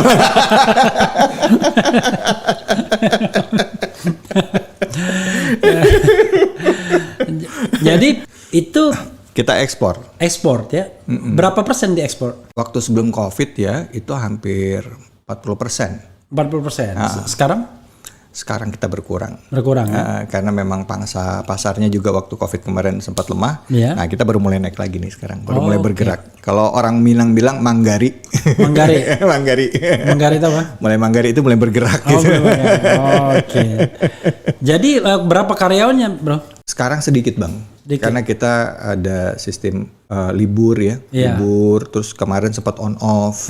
Sebagian ada yang udah kerja di orang lain. Sekarang hampir 300-an, 200 sampai 300. Kalau kita udah penuh, karena kita by order bang. Kalau lagi penuh, kita panggil bisa hampir, bahkan bisa sampai berapa shift gitu kalau kita bisa. Bahan bakunya? Lokal ya? Ada yang dari luar, tapi tetap belinya di lokal. Nah, dalam pembuatan sepatu di tempat kami, saya coba buat nerapin itu bang, yang saya pakai di kampus. Selalu saya bilang, ini jenis sepatunya semuanya ada pantofel, ada saya sepatu boot, PDH, PDL, sepatu olahraga, sepatu lifestyle, sepatu running. Kita bikin sepatu perempuan juga kita bikin. Jadi lengkap bang, cuman sepatu kuda yang kita nggak bikin. Nah, dalam pemenuhan kebutuhan itu selalu yang saya utamakan adalah harus orang Indonesia dulu yang punya. Jadi misalnya sepatu itu ada 30 komponen bang. Ada tali, ada outsole, ada apa. Saya bilang sama anak-anak, saya bilang cari pengusaha lokal. Nah, mau tali sepatunya kayak mau apa. Kenapa? Ini yang terjadi bang ya. Ya saya nggak tahu pemerintah kita sadar untuk ini apa enggak. Sepatu di Indonesia kan 5 besar di dunia. Tapi produksinya, kita terbesar 5 besar di dunia. Produsennya atau konsumen? Produsennya 5 besar di dunia. Tapi dikuasai oleh PMA. Penanaman modal asing ini yang ada di sini, mereka punya turunan spare parts komponen sepatu lah. Itu mereka juga. Kayak misalnya pabrik Korea yang ada di Indonesia. Mereka beli tali sepatunya sama pabrik Korea yang ada di Indonesia juga. Yang China di sini investasi. Ya mereka cari tali sepatu atau cari outsole sesama mereka. Mereka nggak cari ke orang lokal yang bikin di sini. Nggak bakalan. Saya bilang nggak bisa. Kita harus lawan mereka. Cari outsole-nya yang orang lokal. ininya orang lokal, kualitasnya harus sama. Kalau udah nggak ada, baru kita pakai mereka. Oke. Nah, sayangnya saat ini kita tuh nggak disupport oleh government dalam hal yang ini. Padahal Indonesia ini punya market besar di dunia, 5 terbesar di dunia, Indonesia nomor 5-nya. Oke. Tadinya kita sempat nomor 3. Nah, kalau kita bisa menguasai ini saya ngomong alas kaki ya Bang, karena memang yang bidang yang saya kuasain gitu. Kalau kita bisa dan mau untuk serius di bidang ini, nggak usah bikin sepatunya, bikin tali sepatunya aja, bikin karet bawahnya aja, bikin midsole-nya aja, atau bikin tekstil sepatunya, bagian uppernya itu. Making money. Mereka boleh bikin pabrik di Indonesia, tapi you have to buy from the Indonesian. Oke. From the Indonesian misalnya company yang memang owned by the Indonesian. Iya. Enggak, kalau mereka datang di sini belinya sesama mereka. Ya mereka melakukan closed circuit trading sesama mereka. Dan sebenarnya kita cuma ditempati aja untuk praktek bisnis mereka ya. Ya kali itu yang saya lihat sih Bang. Artinya ya buat kita ya yang diuntungkan cuma tenaga kerjanya aja. Iya. Tetapi dari sisi yang lain ya kita mendingan jadi ada kesan seolah-olah kita nggak usah jadi pengusaha deh. Sedangkan mereka disupport dari government-nya loh. Yang dari Korea disupport dari government-nya mereka untuk di sini, yang dari China juga begitu, yang Taiwan juga begitu gitu di sini. Nah, kita ya berdiri sendiri. Makanya yang cukup sedihnya adalah akhirnya tidak jarang dari kawan-kawan pengusaha lokal yang skalanya UMKM, mereka bikin sepatu palsu. Maksudnya? Dia branded tapi ya mereka bikin di home industry gitu. Mereka bikin di skala rumahan, mereka jualnya di pasar-pasar tapi mereka ditangkepin akhirnya. Oke, mereka jual yang barang branded tapi home industry. Pasti ya home industry, branded home industry, mereka jual, mereka ditangkepin. Ya, kualitas jauh. Ya kualitas. Ya saya yakin kalau misalnya saya punya brand besar, saya bilang saya tahu itu bukan barang saya gitu misalnya saya punya. Dari cara lemnya juga udah beda, ininya beda dan nggak akan ngerusak pasar juga sebenarnya sih gitu. Cuman ya mereka pun melakukan itu terpaksa walaupun saya nggak setuju. Akhirnya saya encourage bikin brand sendiri dong. Ayo dong kita rubah mindsetnya. Kebetulan saya gabung di Dekranasda di situ. Saya ajak kawan-kawan, ayo dong kita bikin brand sendiri. Bapak bikin brand sendiri. Apa yang bisa kita support? Tapi akhirnya pelan-pelan ya Bang, kita pelan-pelan beralih ke merek kita. Kita pelan-pelan. Tapi mereka masih tetap pegang brand yang artinya KW1, KW2 lah ya gitu ya. Mereka terpaksa ya, kalau enggak ya. Kalau saya kan nggak terlalu peduli tuh merek tuh. Yang penting enak dipakai. Makanya send me. Mesti coba yang Mars Revolution itu Bang. Revolution. Sejauh apa revolusinya ya? Jangan lupa 42,5. 42,5. Berarti itu sepatu ukuran brandnya Adidas itu 42,5. Enggak juga dong, Nike ada juga. Nike ada juga ya? Sebenarnya kalau Nike kan lebih genap 43. Dulu pertama awal saya beli Nike karena ada 42,5. Ya. Nah sekarang malah Adidas itu yang ada. Enggak ada 42,5 dah. 43. Dia 42 kayaknya. 42 ya? Iya kalau Adidas. Kalau Adidas itu lebih panjang dia. Ya, kalau yang lebih wide itu Nike agak lebar sedikit. Makanya saya 42,5 karena saya lebih agak panjang sedikit. Panjang dikit ya. Nah makanya Adidas 42 kalau nggak salah. Ya. Nanti saya lihat lah sepatunya. Ini nyebutin brand nggak ini ya di sini ya? Nggak apa-apa ya. Orang saya pakai baju berkali-kali aja nggak brandnya cuek aja. Iya. Ini nggak tahu diri juga brandnya. Udah disebut-sebut loh. Udah disebut-sebut, sudah dipakai-pakai gitu kan. Nggak tahu diri juga dia. Allahu Akbar. Mesti ya, ini dong mencintai merek lokal gitu. Saya sih sebenarnya cinta merek lokal karena nggak ngerti aja kadang-kadang. Kita kan membeli sesuatu itu kan saya nggak terlalu berpikir soal mereknya. Ya, berpikir enak nyamannya. Kenapa saya misalnya beli merek yang tadi saya sebut? Karena ada 42,5. Iya. Karena saya beli sepatu itu yang penting itu saya coba enak. Kalau gitu nanti saya bikin 42,5 khusus untuk abang nanti. Tolong 42,5 tapi yang bentuknya kayak gitu ya. Iya. Nggak, karena kadang-kadang kan kita kan soal enak nggak enak ya. Betul Bang, betul. Saya terus terang aja, ini mohon maaf. Karena terpengaruh pernah saya beli sepatu mahal. Ya kan? Biasalah merek luar kan. Iya. Terus terang nggak enak makainya. Iya. Ketika make terpengaruh kita. Iya. Tapi saking nafsunya mau beli itu sampai lupa berpikir jernih bahwa di kaki masih nggak enak. Iya. Iya. Jangan macem-macem loh kalau kaki itu Iya. sepatunya sekali nggak enak itu seharian bisa nggak enak gitu. Iya. Kaki. Akhirnya ya udah jarang saya pakai akhirnya. Ya pakai sekali-sekali kalau ada perkawinan. Iya. Biar kepake kan begitu. Sampai mobil juga copot dulu ya, Bang. Nah, tapi sekarang enggak. Karena kita nih penikmat sepatu yang ya ini gara-gara revolusi Jokowi barangkali iya. Sepatu yang itu ya. Iya. Sneakers Sneakers, begitu. Jadi akhirnya acara apapun saya pakai sepatu yang begituan. Iya. Mau acara resmi juga pakai begituan. Iya. Acara santai pakai begituan. Nah, kemarin waktu kondangan kan pakai batik kita. Iya. Tapi setelah itu ada meeting dengan teman-teman. Gimana caranya? Kalau pakai celana bahan kan lucu dong kalau kita pakai sneaker begitu kan. Iya. Udah saya pakai jeans kan. Untung warna batiknya masih cocok. Masih nyambung. dan itu kata sambutan lagi kan waktu tamu. Tapi saya lihat dulu.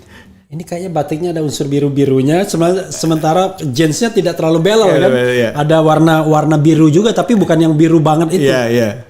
Masih cocok kayaknya kan. Lalu sepatunya kayak sneaker kan begitu. Cocok juga. Kan? Soalnya kalau kita pakai celana bahan, sepatu sneaker, dipikirnya kita nanti jamaah tabligh. Naik cananya cingkrang lagi ya.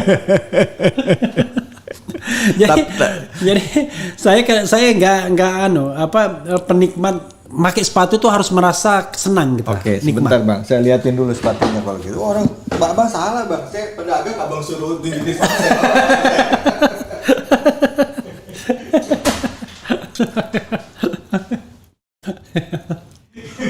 Ayo lo Bang, Abang salah tadi ngomongnya. Oh iya ya. Nah ini sepatu buatan saya ini Bang. Oke.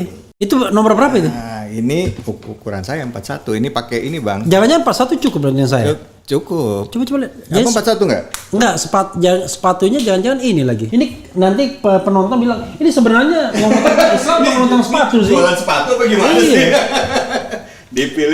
Dipilih. Oh iya, cukup sama. Tapi memang agak kecil dia. Iya. Agak Abang saya 42 kan? 42,5 Ini kan? 41 Bang saya. Oh, yang 42 ini berarti. Saya tuh nggak suka dompok. Iya, kalau dompok itu kan nggak enak. Nggak ya. enak. Iya, ini sama. kalau ini ngepas dia karena itu kecil kan ini kan. Berarti Abang mesti pakai yang 42. Iya. Udah pas ukurannya Bang nanti ini saya ukuran siapkan. kakinya pas. Tapi dompok dia karena 41 kan. Mesti 42. Yang 42 kan begini jadi ada space begitu. Space. Dan lebar dia Bang. Saya kalau pakai ini terlihat ganteng nggak jadi? Gagah banget Bang. Gagahnya maksimal. Dan ini pakai ini Bang, pakai putaran. Jadi Abang pakainya tuh tinggal puter. Oke. Jadi kalau mau sholat mau apa, tinggal buka. I see. Terus pasang. Oke. Ya dipilih. Astagfirullahaladzim.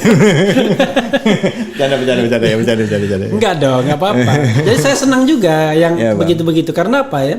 Salah satu niat saya Iya, Bang. ada YouTube seperti ini gini. Kita ngomong ngalor ngidul lah ya. Ini mohon Ya. maaf ya sobat era sekalian, nggak apa-apa kan? Ya kan? Ada satu hal yang punya kemewahan dalam YouTube ini adalah kita bisa memberikan sarana promosi bagi orang lain. Iya. Kalau coba kita bayangkan ya, zaman dulu untuk berpromosi kecil aja di koran gitu, Iya. harus bayar berapa, ya Betul, kan? Bang, betul. Padahal medianya nggak bergerak, oplahnya berapa cuma, ya kan? Iya. Kalau di sini kan sudah audio visual apa-apa gratis lagi. Betul Bang, betul. Nah, itu kan kita senang juga jadi pahala, ya kan? Kalau tahu gitu Bang, saya bawa sepatunya banyak modelnya jadi saya taruh di sini bukan marah. Boleh. Jadi jangan salah. Jadi ini nih, dilihat nih Iya. punya Ustadz Bukhari Muslim. Iya, bukan muslim. Tat, nanti saya pamerkan, saya promosikan. Ya. Jangan nanti katanya. Kalau nanti banyak yang pesen belum ada. Jadi dia baru contoh dia adanya. Baru contoh. Tapi memang iya Bang, kita tuh Tapi harus kalau ini nggak saling bisa support. saya balik. Kenapa, Bang? Karena begitu saya balik begini bunyinya. Jangan loh. Iya. Karena ini yang ngasih sekjen Iya, soalnya. iya. Cuman kan masa saya nggak taruh aja sini tapi dibalik. Iya Bang, iya. Berarti nanti kalau saya kasih sepatu harus taruh sini sepatu Bang. Boleh, nggak masalah. Gitu. Sepatu kan lebih berharga daripada mainan.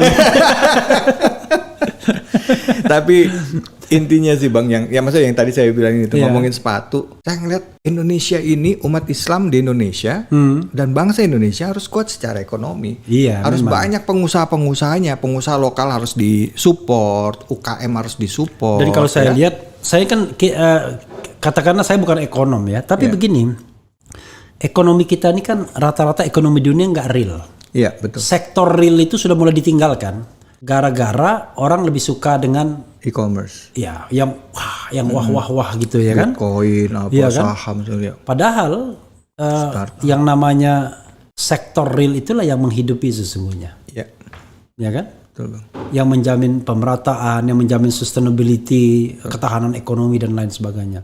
Tapi kan anak-anak muda kan dididik oleh Anda harus bikin platform, ngetopkan platform Anda, nanti investor datang. Iya. Gitu. Betul. Tapi kan yang kita jual sebenarnya data tentang wilayah kita. betul. Dan saya ngeliat Bang kita Tapi bisa jadi menteri loh yang begitu. itu udah rezekinya Bang. Padahal yang dia jual adalah jumlah penduduk, profil penduduk Indonesia, tempat tinggalnya di mana, usianya berapa, hobinya apa. Kecenderungannya ya, kecenderungan karakter Iya. mau belinya beli apa, Iya. produk yang ini Dan untuk itu usia dibeli sekian-sekian. investor. Iya, Udah investor yang datang membeli, makanya kita bilang kalau misalnya investor mau melakukan ekspansi ekonomi, datanya udah punya semua dia. Iya, betul. Sekarang ini kan dunia shifting ya Bang. Iya. Mulai bergeser gitu. Orang bicara tentang dunia maya, ya Iya. kan? Terus e-commerce segala macam. Mereka lupa bahwa kita tuh masih perlu makan loh. Makanya. Kita tuh masih butuh petani, kita masih butuh baju. Sekarang Dipikir era metaverse itu kita nggak butuh makan dan nggak Iya, butuh sholat. Kita nggak butuh sholat. Kita tuh harus yang ini nih real. Iya, Baju real, sepatu real, celana real, makanan real, Iya. kebutuhan spiritual real. Dan itu nggak berubah sejak dulu ya begitu juga. Iya, itu hakikatnya kita, Iya. fitrahnya kita kan, Iya. gitu. Mau hidup di dunia virtual, mau pakai baju di dunia virtual, masa dia pakai gitu, dia nggak pakai baju kan, gitu. Aduh, Masya Allah. Nih kita nggak, maksudnya dunia saat ini mengajarkan kita manusia modern untuk meninggalkan kehidupan real kita, masuk ke kehidupan yang maya gitu. Iya. Padahal sebenarnya kehidupan yang hakikat adalah di in the real world gitu Iya. kan. Kalau ingat zaman dulu ada filmnya The Matrix. Oh ya, The Matrix. Ya, Matrix Keanu Iya. Reeves, what is mau blue pills or red pills dia bilang Iya. gitu. Yang real worldnya Waktu saya pakai kacamatanya itu dibilang, waduh saya mirip Keanu Reeves. Rupanya salah sangka saya ternyata kacamata.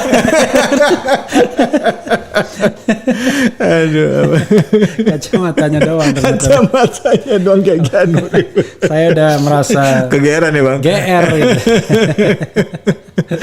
Jadi selain sepatu apalagi Bro David? Bang, ya. Di bidang apa lagi usaha sekarang? Nggak ada, saya sekolah, Ya. sepatu, yang saat ini saya sibuk itu aja sama ya Nge-host ya masih. host ya. Kalau nge-host tuh off air atau on air aja? Off air, on air, Oke. sama ya ini Kegiatan-kegiatan. silaturahim Ya. sama abang, toko-toko buat Karena belajar. kalau kita mana hidup ini kan kegiatan kan tidak harus bermakna ekonomi semua. Iya betul Bang.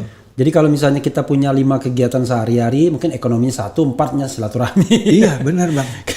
Itu ilmu Bang, itu benar Iya. Bang. Kita nggak cuma ngomongin rezeki, dapat pencerahan itu ilmu Iya. dan itu rezeki Bang. Iya, sama seperti saya misalnya ya.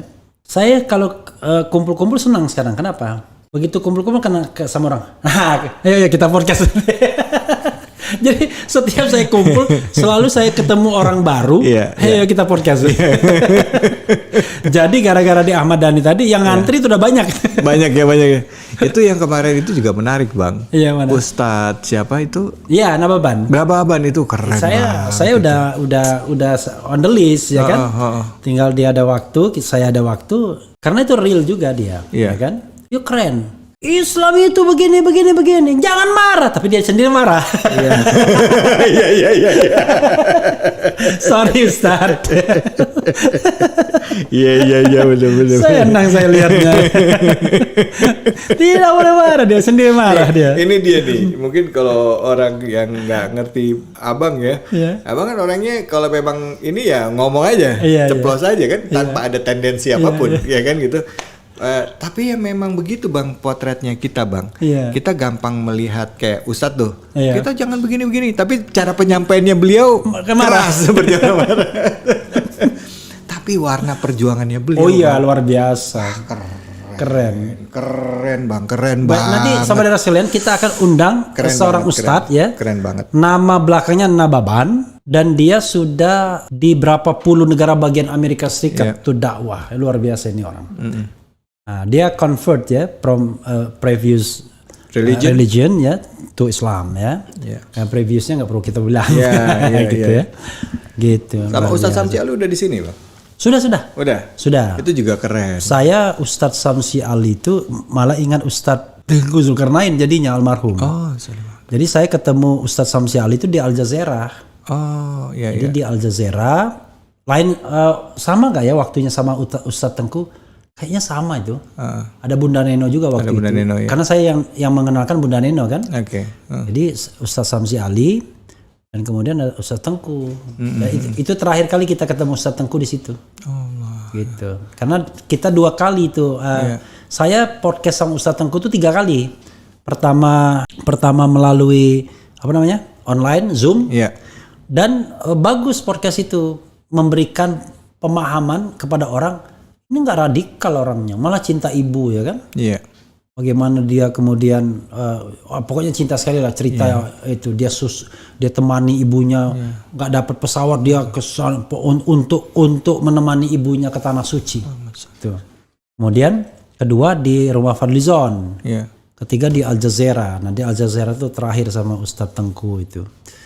Jadi makanya saya bilang insya Allah orang-orang baik kita undang-undang, ya kan? Ustadz kayak Ustadz Samsi Ali itu kebetulan beliau sama saya sering bareng beliau juga, tapi setiap minggu kajian Zoom. Itu pengalaman beliau di Amerika juga luar biasa. Menarik, artinya pada saat kita hidup di tengah masyarakat Indonesia yang Islam itu majority dan kita harus hidup di Amerika di mana Islam itu minority, itu pola pikir kita berubah. Nah, sampai beliau sendiri bercerita tentang pengalaman beliau dan akhirnya saya juga dapat rujukan karena lagi belajar ilmu tafsir ya. Itu mempengaruhi juga selain pola pikir pendekatan orang dalam penafsiran ayat Al-Qur'an. Makanya ada beberapa penafsir yang dari Islam yang tinggal di Islam di tempat yang minoritas. Mereka memiliki penafsiran tentang satu ayat cenderung lebih moderat. Gitu. Nah, karena mereka hidup dalam multicultural society ya. Nah, begitu juga dengan Imam Syamsi Ali. Beliau bilang pada saat beliau tinggal di Amerika, akhirnya beliau bilang gini, kayaknya kita Ustadz di Indonesia harus banyak-banyak piknik katanya. Harus banyak jalan-jalan supaya kita bisa terbuka pemikiran kita. Tapi kata Ustadz di sini, saya juga mau piknik, tapi tak ada piti. Tak ada piti, ini masalahnya. Jadi dengan adanya mungkin saya bilang tuh kalau bisa banyak deh Ustadz dari sini diajakin piknik ke sana ya, dibawa lah gitu ya, dikasih tiket ya kan. Gitu. Sampai di sana yang akhirnya mereka ngelihat bahwa agama-agama lain itu pun banyak kok tokoh-tokoh agamanya yang menghargai Islam. Gitu. Baik itu agama Nasrani, agama Kristen, agama Yahudi ya dan agama lainnya. Sampai di sana beliau pun bilang, saya ini cukup keras loh Mas David dulu, dia bilang gitu. Begitu sampai di sini, akhirnya kita melihat bahwa di dalam beragama yang harus kita cari adalah common ground. I see. Dia bilang di dalam beragama menyikapi keragaman itu dengan mencari common ground. Iya, mencari kesamaan. Iya, common ground yang kita lihat, bukan lihat the differences, tapi lihat common ground. Iya. Gitu. Keren. Ya jadi akhirnya oh gitu ya Ustaz. Oh ya Allah, alhamdulillah tercerahkan gitu. Jadi saya juga diceritakan sama Ustadz Samsi Ali itu mengenai orang yang maki-maki Islam.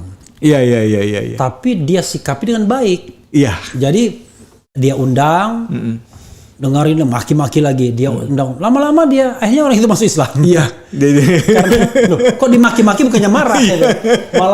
Malah disuruh dengerin maki-makinya lalu kemudian suruh dengarkan dan lain sebagainya. Nah, memang sebenarnya ya sama The Will Oud ini namanya Khalid sekarang. Jadi Khalid Oud ini dari Austria, dia kan MMA fighter.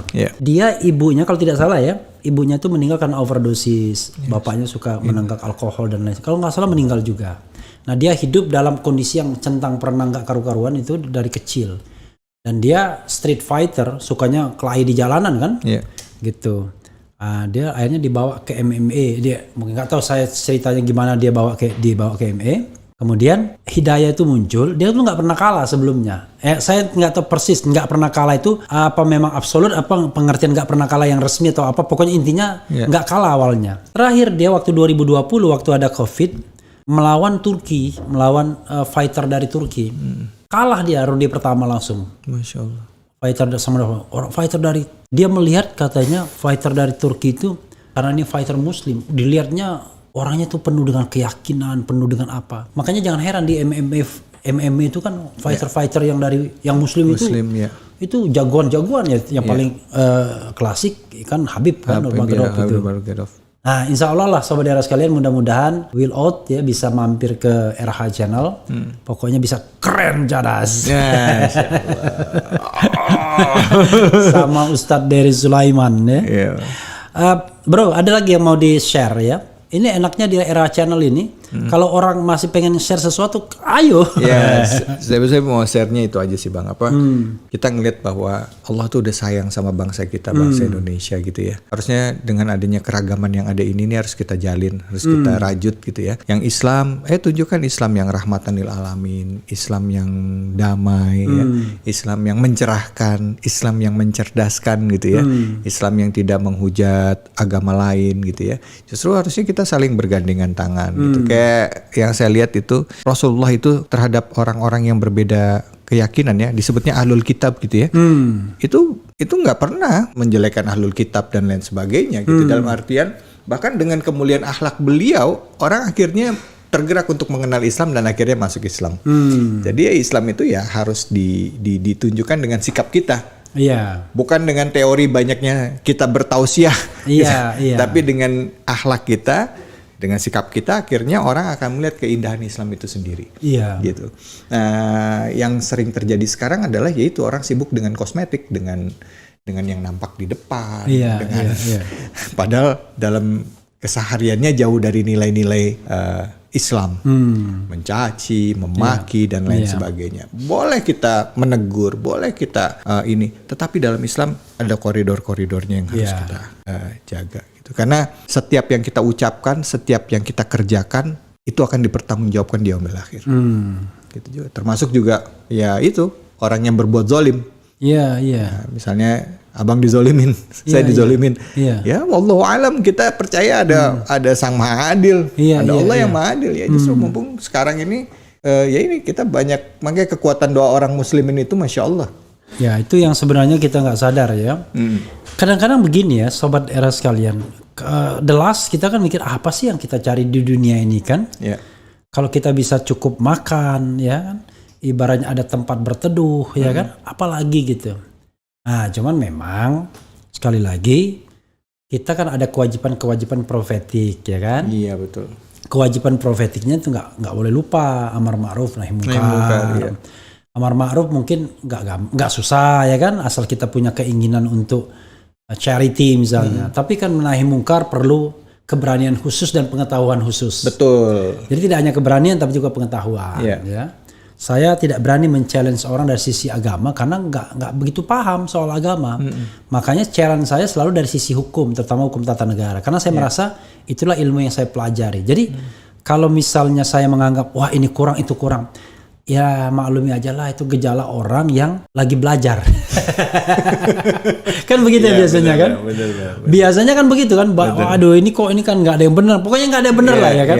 Jadi kita harap maklumilah. Nah yang paling penting kan diantara kita punya komitmen. Terus sama komitmen kita ya. Kita menginginkan pemimpin yang adil ya kan, pemimpin yang bijak, Islam yang rahmatan lil alamin. Tidak hanya dalam kata-kata tapi dalam kehidupan nyata. Ya kan? Coba bayangkan misalnya seorang non-muslim merasa terlindungi di negara muslim. Masya Allah. Iya kan? Misalnya itu. Kan di Indonesia udah Bang. Iya. Artinya selama puluhan tahun dari saya kecil, saya tinggal di daerah Grogol dulu Bang. Iya.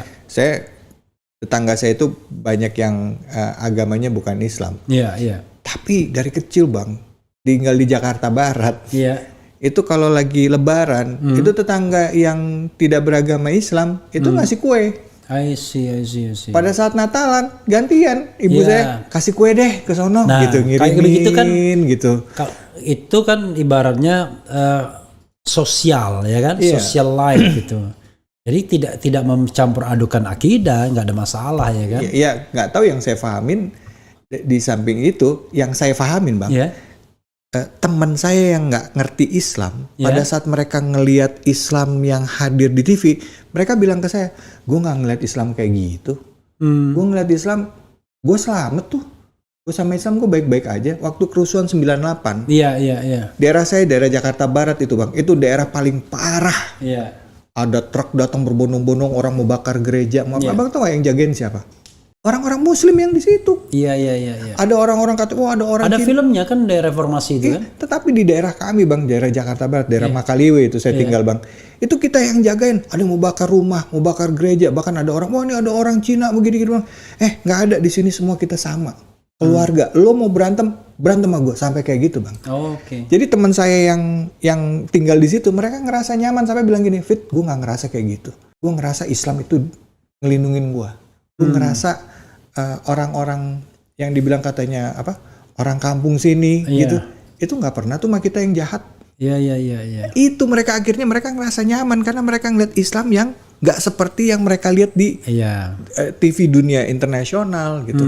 Ya alhamdulillahnya qadarullah, kawan saya ini 2 tahun sebelum meninggal dia menjadi mualaf. I see. Ya, Iya, artinya alhamdulillah. dia bilang gini, gue nggak ngeliat Islam seperti yang gitu. Akhirnya setiap orang bilang ngejelekin Islam, gue jadi pengen cari tahu kok beda sih Islam yang gue lihat gitu. Yang gue rasain sama yang gue lihat beda katanya gitu. Ya sama juga sebenarnya kan di agama lain juga begitu ya. Betul. Jadi ada teman kita yang ketika dia ke pusatnya di negaranya ya, sebelumnya dia agama sebelumnya, Betul. dia juga heran kok beda-beda sih. Betul Bang. Artinya itu kan mau agama, artinya gini ya, ada common ground gitu Iya, yang dia iya, bilang. iya. Ada nilai-nilai universal yang kita lihat, yang mungkin secara esensi konsep ketuhanan kita berbeda, tetapi ada bisa menjadi common ground antara kita dengan agama lain gitu kan gitu Bang. Jadi kalau Anies memang didukung 32 dari 34 DPW. 32 dari 34 DPW. berarti majority ya. Ya. Ganjar 29 dari 34. Oke. Kalau nggak salah Erick Thohir 16 dari 34, Andika 13 dari 34. Oh ya. Tapi ya, keputusan akhir kan tetap di tangan Babe. Kira-kira begitu ya. Nah, cuma ini menarik untuk analisis ya. Artinya tidak ada nama Prabowo, tidak ada nama Erick Thohir. Iya. Pertanyaannya adalah, itu kenapa? Pertanyaannya adalah, seandainya slot ini, kan gini, slot ini adalah slot yang paling aman. Ya. Artinya Nasdem harus nama ketiga ini dalam berkoalisi. Jadi kalau tidak ada salah satu dari nama tiga ini, Nasdem berarti mengkhianati hasil konvensinya sendiri. Iya. Tiba-tiba misalnya calon misalnya Prabowo Puan, Ya. Nasdem ikut di situ. Wah ini nggak benar nih partai ini. Jadi dia harus ada salah satu dari ini. Sekali lagi kita tidak pro siapa-siapa, belum ya kan? Ya. Kita ingin bahwa there will be a genuine presidential election. Yes. Jadi tidak pengen kita election itu cuma dari satu rahim kekuasaan. Ya. Biar kita punya pilihan sebagai rakyat, ya kan? Iya. Gitu. Dan mudah-mudahan presidensial threshold-nya jadi 0. Ya. Tiba-tiba yang lainnya juga bisa. Jadi banyak calon ya, Bang. Bahkan bila perlu tiga-tiganya jadi calon presiden kan, kira-kira begitu. Oke, Bung David ya, Bung itu bisa punya harapan jadi presiden ke depan. Masya Allah. Saya bilang, saya kan sering panggil orang Bung, Bro. Kalau Bro kan teman ya kan. Ya. Kalau Mas cuman wali kota Solo aja biasanya. Oh iya. Levelnya. Tapi kalau Bung itu bisa untuk nasional ya kan. Amin ya Allah, amin langsung. Amin. Amin. Gitu. Ambisi politiknya masih ada berarti. Ada. Tapi nggak kapok tuh ya. Apa Bang? Belum kapok berpolitik. Ya. Jangan kapok. Ya kalau ada sarana untuk yang baik, why not kalau kapok, ya kan? Kalau memang kan kita kan tidak bisa mengatakan bahwa saya nggak mau politik pasti money politik. Ya coba yang nggak money politik kan. Paling tidak sudah pernah mencoba. Udah Bang. Dan kalah. Udah dan kalah. Saya memang nggak money politik. Kemarin itu 3 partai dukung Bang. itu benar-benar ya benar-benar tanpa ada money politik. Iya. Jadi kadang-kadang kita nggak boleh menghindari politik. Walaupun untuk siasa kadang-kadang kita tidak harus ikut pemilu ya kan. Iya. Tapi tetap kita manusia politik kan, manusia zon politikun ya. Zon politikun. Ya. Iya. Makhluk politik kita. Jadi menurut Abang, orang Islam itu harus berpolitik nggak? Harus. Dengan politik yang seperti sekarang, Bang, nggak takut dibilang munafik gitu? Enggak dong. Hipokrit. Karena politik itu siasa. Oke. Menurut saya. Iya, Bang. Jadi kita harus membedakan antara yang substansi Iya. dan yang non substantif. Oke. Kadang-kadang banyak hal yang dalam politik itu tidak substantif, tapi itu kita ributkan. Iya. Ya kan? Sementara yang substantif kadang-kadang dicuekin. Nah, masa kita tidak mau berpolitik, padahal politik itu adalah punya peluang untuk membawa masyarakat pada kesejahteraan kan? Iya. Kalau saya tidak mau saat ini, karena saya tahu diri. Iya. Pertama, usia sudah ABG ya kan? Kata-kata dan itu anak baru gocap. Anak baru gue aja. Kalau dia baru, kalau saya udah gocapnya udah 2 tahun yang lalu gitu. Nah, jadi karena itu sudahlah kita melakukan apa yang kita bisa. Ya. Apa yang kita bisa itu sesuai dengan ilmu kita yang kita nge-YouTube, memberikan pendidikan, ya kan? Dengan harapan kita menjadi bagian dari masyarakat yang lebih baik, Ya. ya kan? Kalau dalam bahasanya masyarakat yang lebih demokratis, bahasa agama masyarakat yang baldatun tayyibatun tadi.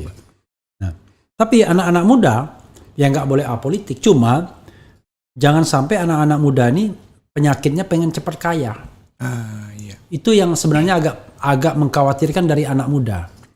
Tidak mau bekerja berat, tapi pengen cepat kaya. Dan politik itu menyediakan sarana untuk itu. Iya. Anda tidak perlu cukup kerja keras, Anda tinggal mengendorse kekuasaan, siapa tahu jadi menteri, kira-kira begitu ya kan? Anda tidak perlu menunjukkan track record, yang penting hadir pada saat yang tepat, Anda bisa jadi apa-apa. Nah, Alhamdulillah direksi BUMN. amin. Alhamdulillah. Nah, Komisaris BUMN. iya, bismillah ya kan? Nah, karena itu kita harus punya basis pengetahuan yang cukup, Iya. basis karakter yang cukup ya kan, Iya. untuk menjelajahi ini semua. Kalau enggak kita kan terombang-ambing. Ya. Karena memang kekuasaan itu nikmat. Tapi bagi orang yang tidak mau menikmati kekuasaan itu biasa aja.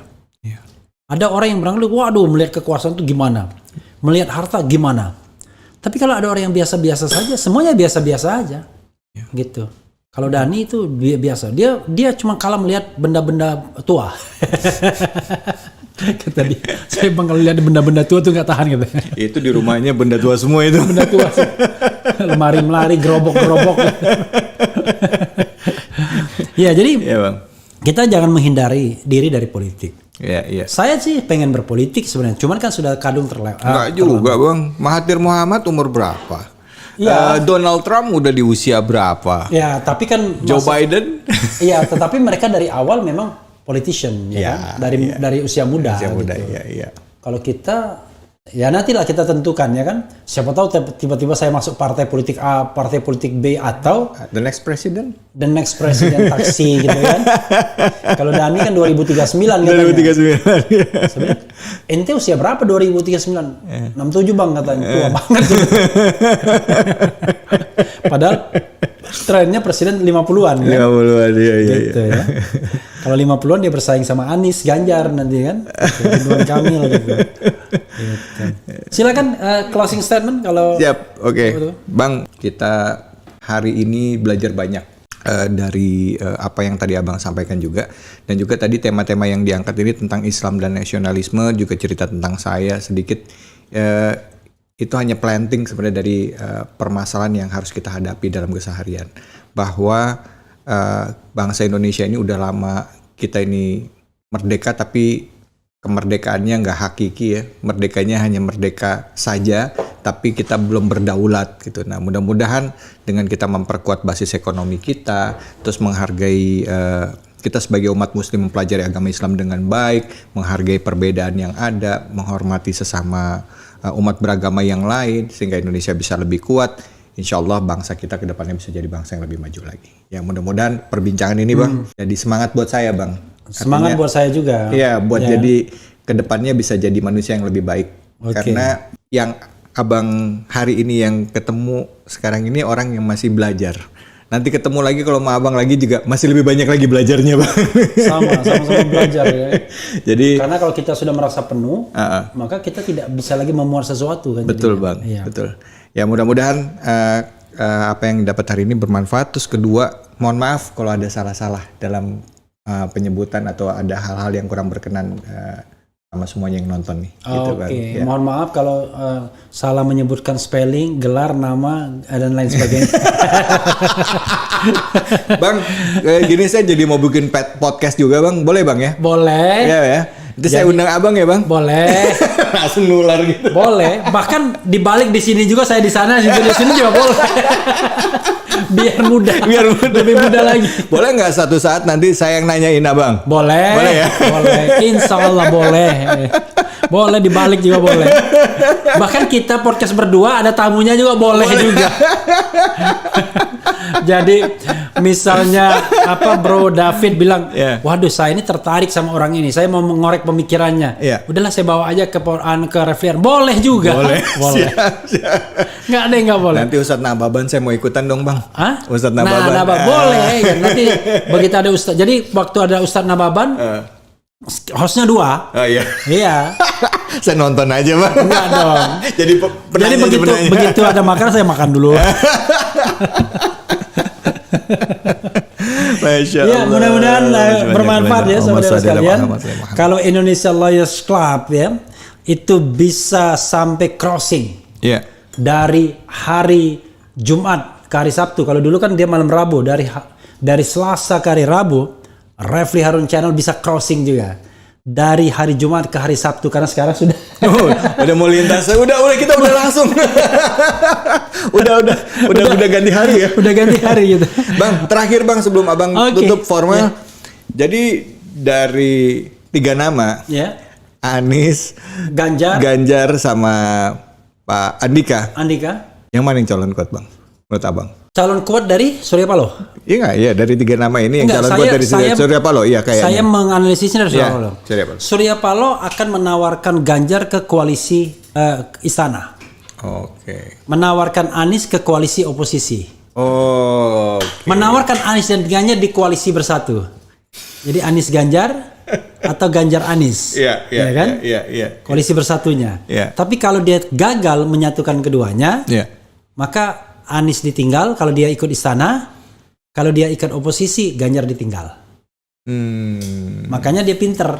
Jadi Anies Ganjar ini adalah posisi kanan kiri. Pertanyaannya, Mbak Puan sama Pak Prabowo di mana?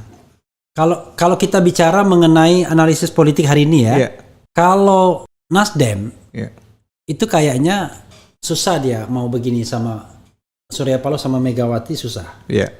Karena kayaknya dulu ingat nggak salaman gitu-gitu ya. Itu. Jadi ada rivalitas politik lah. Nggak apa-apa, ini kan analisis kan. Kalau dibantah ya nggak apa-apa, namanya analisis. Nah, karena itu justru ketika Surya Paloh menawarkan Ganjar ke Ganjar katakanlah Anies, kenapa dia nggak mau Ganjar Erik? Erik kan nggak ada kan? Karena berarti orang Jokowi semua. Tapi kalau misalnya Anies kan orangnya dia, 50-50 lah, ya kan? Andika ya calon tambahan aja lah, ya kan kira-kira gitu. Nah, sehingga kalau misalnya klop mereka, maka PDIP di fait accompli, yuk mau ikut apa kagak? Kalau ikut berarti ya menjadi bagian dari itu, terima paket ini. Tapi kalau enggak, ya udah nyalon lain. Gitu. Karena dia pengen jadi kingmaker. Nah, kalau misalnya tadi dia nggak bisa jadi kingmaker. Tapi itu udah tertutup kan, nama Prabowo nggak ada, nama Puan nggak ada. Artinya exactly dia tidak akan menjagokan Prabowo atau Puan. Kira-kira begitu. Saya berharap malah Prabowo bisa nyalon, Puan bisa nyalon, Ganjar bisa nyalon, Anies bisa nyalon. 4. Seru jadinya. Seru ya. undang ke RH Channel, ya kan? David Halik jadi co-hostnya. Iya, saya kebaca. Allahu Akbar. Allah. Oke, wassalamualaikum warahmatullahi wabarakatuh. Waalaikumsalam. Cia. Terima kasih. Sip, makasih Bang. Assalamualaikum warahmatullahi. Saya mau makan martabak dari tadi saya tahan.